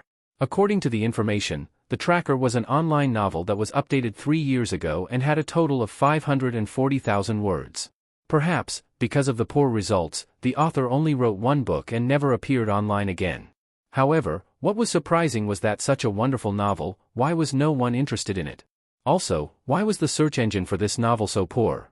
Regardless, this novel was written before The Lost Relative and was much more convincing.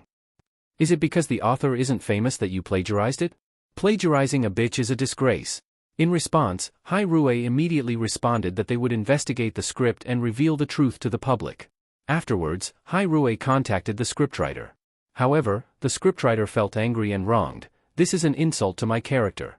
I've already written so many scripts and won so many awards. How could I plagiarize and destroy my own reputation? In the end, afraid Mo Ting wouldn't believe him, the scriptwriter even pulled out all the creative materials. President Mo, although I don't know what happened, I definitely didn't plagiarize. Please investigate this matter and give me justice. I have no idea where the tracker came from. There was indeed something fishy about this. But now, the public had no idea about the truth. All they knew was that it was plagiarism and they would boycott it. It was that simple. As for how serious the consequences of plagiarism were, Tongning had experienced it firsthand when the script for Stupid was leaked. So, she used the method of publishing a book to secure the copyright. Now that the film was about to be released, something like this happened, would it be released or not? Logically speaking, if it was anyone else, they would definitely allow the film to be released as scheduled. They would then say that they would investigate the matter, but at the same time, they would take advantage of the popularity of the film to boost the box office sales. But, this was a first for Hai Rue. The higher-ups took this matter seriously. So, Mo Ting personally ordered, before we find out the truth, the film will be delayed indefinitely. Hai Rue will not use plagiarism to pollute the eyes of the public and Tongning will not plagiarize to prove herself. Please wait for us to uncover the truth. Most people agreed with Hai Rue's decision. After all, as the big boss of the entertainment industry, Hai Rue's status was as domineering as ever. If they wanted to delay a film, they could do it without a care in the world. But, there were some that thought that Hai Rue was simply trying to escape. At least, they could save a little bit of Hai Rue's dignity. To further investigate the truth, Mo Ting sent the scriptwriter to Hai Rue. For the sake of his reputation, the 50-year-old man brought his own manuscript with him. I don't know why it's so similar. The Lost Relative was indeed written in the past 2 years, but I definitely didn't plagiarize anyone. Mo Ting did not say a word. He simply looked at Tongning. In the end, Tongning gave the man a definite answer, "We believe you. On the other hand, I feel that the tracker was written according to my framework. After all, the pre-screening has already passed and the storyline is no longer a secret," the scriptwriter explained. "In that case, are you familiar with online novels and platforms?" Tongning asked. "Yes, I have friends in this field. I've heard of a novel that is updated with a fixed number of words per day and is paid according to the number of subscriptions, the middle-aged man replied. Afterwards, Tongning fell into deep thought. At this time, Ting replied, "You will need to look at the tracker to find the answer. But, I did write it a few years ago." This was the crux of the problem. It proved that the timing of the story was directly related to the change of roles. As the film was delayed, the public was in an uproar. This was the result that Song Xin wanted. The reason for this arrangement was probably because she was part of the entertainment industry. Normally, authors weren't as ambitious as the scriptwriter and were more willing to accept new things in the industry. So, Song Xin knew what online novels were and was familiar with the operation behind them. Since Tongning wasn't going to let her off easy, she was going to make sure that Tongning's film couldn't be screened at home. She wanted to see how Tongning was going to win the Fei Tian Best Actress Award with a history of plagiarizing a film. Don't even think about it. Plagiarism. Everyone hated plagiarism. In comparison, Tongning wasn't as shocked as Song Xin thought she would be.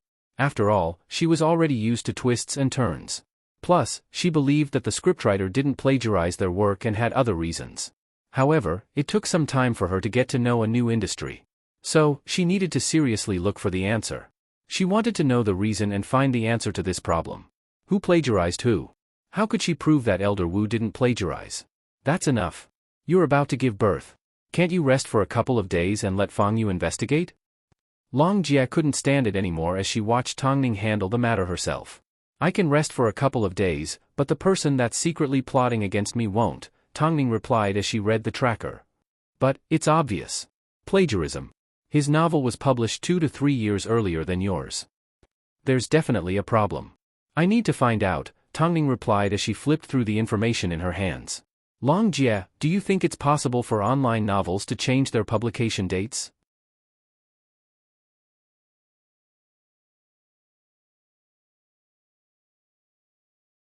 Chapter 701. Long Jie shrugged her shoulders, indicating that she wasn't too familiar with the rules of this new industry.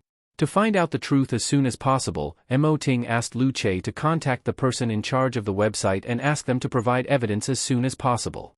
Although they weren't as large as Hai Rui, they still had a strong legal system. So, they managed to pull out files from 3 years ago. The signed contract showed that the tracker was indeed a work that existed 3 years ago. This was an undeniable fact. President, the signs of plagiarism are obvious and the other party has already provided evidence. Elder Wu's film is undoubtedly plagiarized. Ting looked at the yellowed contract in seriousness before throwing it to one side. Let's continue investigating. Should we continue investigating? Lu Che asked. As soon as he saw Ting lift his head, he scratched his head. What I mean is, should we think of a way to remedy the situation? If we try to remedy the situation before we have a full understanding of the truth, wouldn't Hai Rui be slapping themselves in the face if new problems crop up? Although the industry didn't differentiate between right and wrong as the leader of Hai Rui, Ting had never allowed them to use unorthodox methods to achieve their goals. But, what if the results of the investigation are the same? There will definitely be a loophole. How could he be so certain? He had chosen this script from a pile of other scripts. The reason why he gave it to Tongning, he must have done his own research. Hai Rui would never allow plagiarism to happen. But, how did the tracker appear out of nowhere? How did it even have a contract from a few years ago? He was quite curious. It seemed quite interesting. However, time did not allow them to proceed slowly. Because, after the plagiarism incident blew up, the author finally stepped out and announced that he had hired a lawyer to defend his rights. Plus, he claimed that Hai Rui was a big shark that could easily swallow up a small fish. So, he had no choice but to step out and clarify the truth to avoid future trouble. Because of this, Hai Rui was still under the scrutiny of the netizens. Because of this, they did not dare to act recklessly. He claimed that Hai Rui was a big shark. Not only that, he also demanded that Hai Rui show their attitude and stop shielding the author.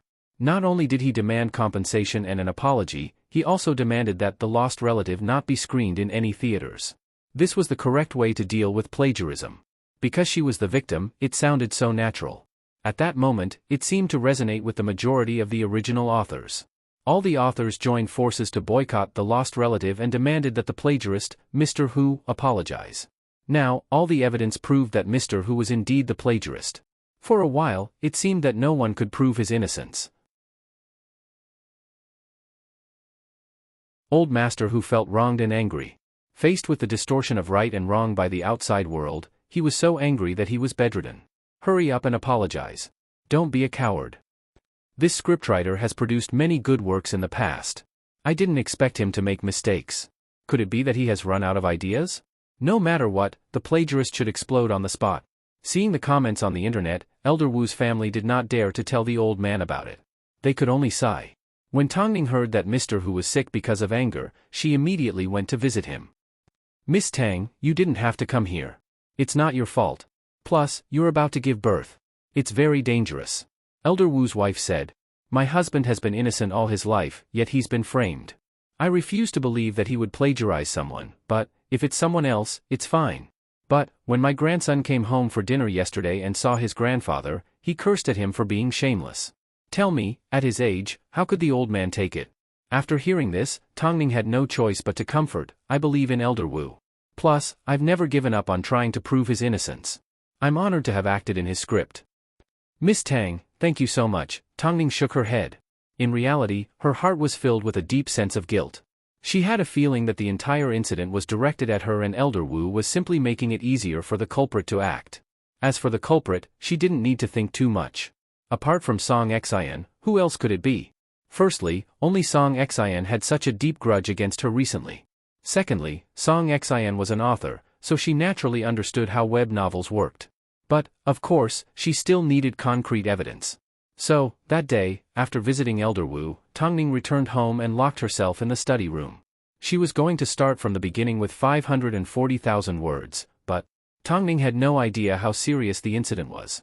Due to the threat of online violence and the distrust and lack of understanding from his family, Elder Wu ended up leaving a suicide note and taking pills 3 days after the incident. Although his family discovered him in time, because he took too many pills, his brain was damaged and he was still in a coma to this day. In fact, the doctor said that even if he woke up, there would be serious repercussions and he might even end up with dementia. Even so, online comments such as he deserved it, he committed suicide to escape punishment, this is how it should be, why didn't he just die cleanly, and so on appeared online. Fuck, the internet these days is scary. He's already been forced to this extent, yet he's still making sarcastic remarks. I feel bad for Elder Wu. After hearing Long Jie's words, Tongning slammed her hands on the study table. Long Jie was so shocked that she quickly covered her chest. This was the first time she had seen Tongning get angry in front of her. Tongning had never shown her emotions on her face. Tongning, let me have some quiet. Long Jie understood Tongning was in a bad mood, so she nodded her head and quietly left the study room. Just as she was about to turn around and leave, she saw Mo Ting's tall figure standing in the doorway. Her savior had arrived. Boss. Tongning was really angry just now. I heard, Mo Ting replied calmly. Go home, I'll take care of her. Okay.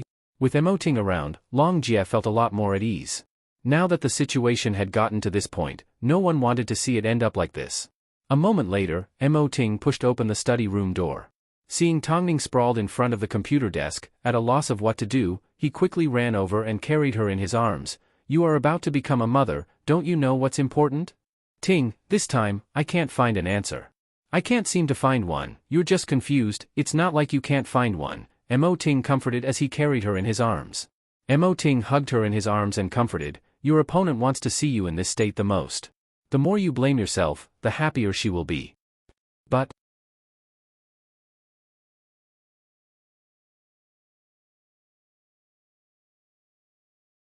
Chapter 702. There are no buts. The Tongning I know, nothing is too difficult for her. Even though she has never taken acting lessons, she was able to start from scratch with a single word from me. You are the same now, you are simply not calm. Mo Ting coaxed. I've read through Elder Wu's scripts. A person's writing style is always the same. So, our only hope now lies in the 540,000 words. After hearing Mo Ting's words, Tongning calmed down and nodded her head. Okay, I'll listen to you. I'm sure it won't go wrong. You must be tired. Go get some rest. Tongning looked at Mo Ting, trying to see if she had any room to act shamelessly. But, seeing Mo Ting's burning gaze, she had no choice but to nod her head. Okay, I'll rest. But, I want to be by your side. That way, I can feel at ease. She couldn't rush into the book to find the answer, because she needed to sort out her emotions. A moment later, Tongning lay in Mo Ting's arms and fell into a deep sleep. It seemed, she was really tired. Seeing this, Ting flipped open the lid of his laptop and opened up the novel called The Tracker. Word by word, he spent the entire night reading through it. Of course, he also gained a lot from it. Early the next morning, Tongning woke up in Ting's arms. Seeing him still engrossed in the book, she couldn't help but ask worriedly, "You've been reading all night? Don't worry about that for now. Come over and have a look at these." Ting pulled out the screenshots and showed them to Tongning. "Take a look and see what you've discovered."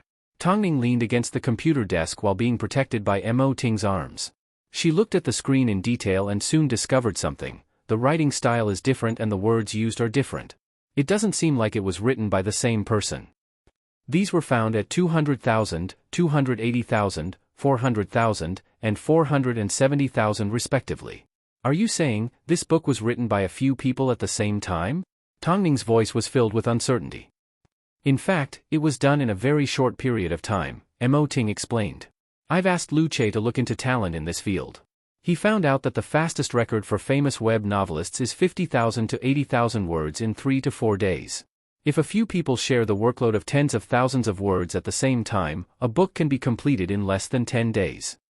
But, the contract was in place a long time ago." Tongning thought of the contract. "The contract is real, but who can guarantee that the content at the beginning is the content in this book?" With these words, Tongning was enlightened. In other words, the other party deliberately misled us by telling us to look for a contract. In reality, they could have made an issue out of the content. "I've already told Lu Che that web novels are different from physical books, they can be edited at a later stage. Since we can't find any information about this book online, it can only mean one thing: it's either been edited or he didn't have that many words to begin with and added them later." After hearing Ting's analysis, Tongning could only say she couldn't help but admire this man. Of course, he also had to admire Song Xin for her viciousness. "In that case, as long as we can find the authors and the records of the website being edited, won't we be able to prove Elder Wu's innocence? Why do we need to do anything?" Ting said as he lovingly stroked Tongning's cheek and placed his chin on her shoulder. "We need to release this evidence to the public. I've discovered that the author with the best writing skills is currently editing the content. This means they are still afraid of being discovered. Since someone is editing the content, then it proves that the person in charge of the website is aware. Actually, I'm willing to trust the judgment of the netizens," Tongning said after calming down. "The reason why they are so angry is because they support the original work and despise plagiarism. But, Elder Wu, everything will pass, okay?" After hearing Ting's words of comfort, Tongning nodded her head. "I don't think I can think straight anymore." "I don't blame you for being stupid." Ting placed a gentle kiss on Tongning's forehead. Of course, the netizens were still calling for Hai Rui to apologize and for the film to be taken off the shelves. Meanwhile, the scolding towards Elder Wu continued. Perhaps, because his family couldn't take it anymore, Elder Wu's wife angrily accepted an interview with the media. She revealed everything about Elder Wu's script, character designs, the places he had been to and the people he had visited. "My Elder Wu has done everything he could for the sake of art and film. Who would have thought, in the end, he would be slandered like this? I don't know what the person behind this is trying to achieve. But, he can forget about getting anything from me. This is the cycle of the heavens. This vicious person will definitely receive retribution." Because of the old woman's words, the people that Elder Wu had previously contacted also stepped out to speak. When Elder Wu created his character, he would definitely visit a lot of real-life events to experience the emotions of the characters. This is not something that a plagiarist can do. But there were even more people that refuted him. Plagiarism is plagiarism. There's nothing more to say. Elder Wu didn't plagiarize, but where's the evidence? There was no evidence. If there was evidence, would he have taken his own life? At this time, the author of the tracker couldn't accept being slandered, so he stepped out arrogantly. "If he didn't plagiarize, I will chop off my own hands." On the surface, both parties appeared to be victims, but the evidence was on the side of the tracker. At this unexpected moment, Hai Rui finally made a statement. They released a PR article titled, "Please Remember Your Promise." The gist of the article was that Hai Rui would release evidence to prove Elder Wu's innocence at 7 p.m. that night. If Hai Rui could prove that Elder Wu didn't plagiarize, then the author of the tracker would remember his promise. He would chop off his own hands. The author did not expect Hai Rui to find anything, so he replied straightforwardly, "I mean what I say." As a result, the incident suddenly escalated to a whole new level. After all, it involved a pair of hands. What other evidence can Hairue produce? I'm quite curious. How can he make a comeback like this? Don't tell me they're just twisting words and trying to confuse the public? Hairue has never done this before. They've always been straightforward. That's why I'm looking forward to it. How can he make a comeback like this?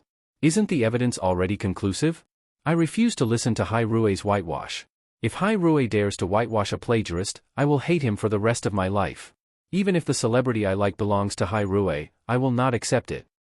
You're tuning into the Dreamy Chapters YouTube channel. We're so grateful for your support, and don't forget to subscribe to join us on this incredible journey through captivating stories. Your generosity through donations truly makes a world of difference, as it's the primary source of revenue that allows me to expand and enhance this channel for you. Thank you from the bottom of my heart for being a part of this adventure.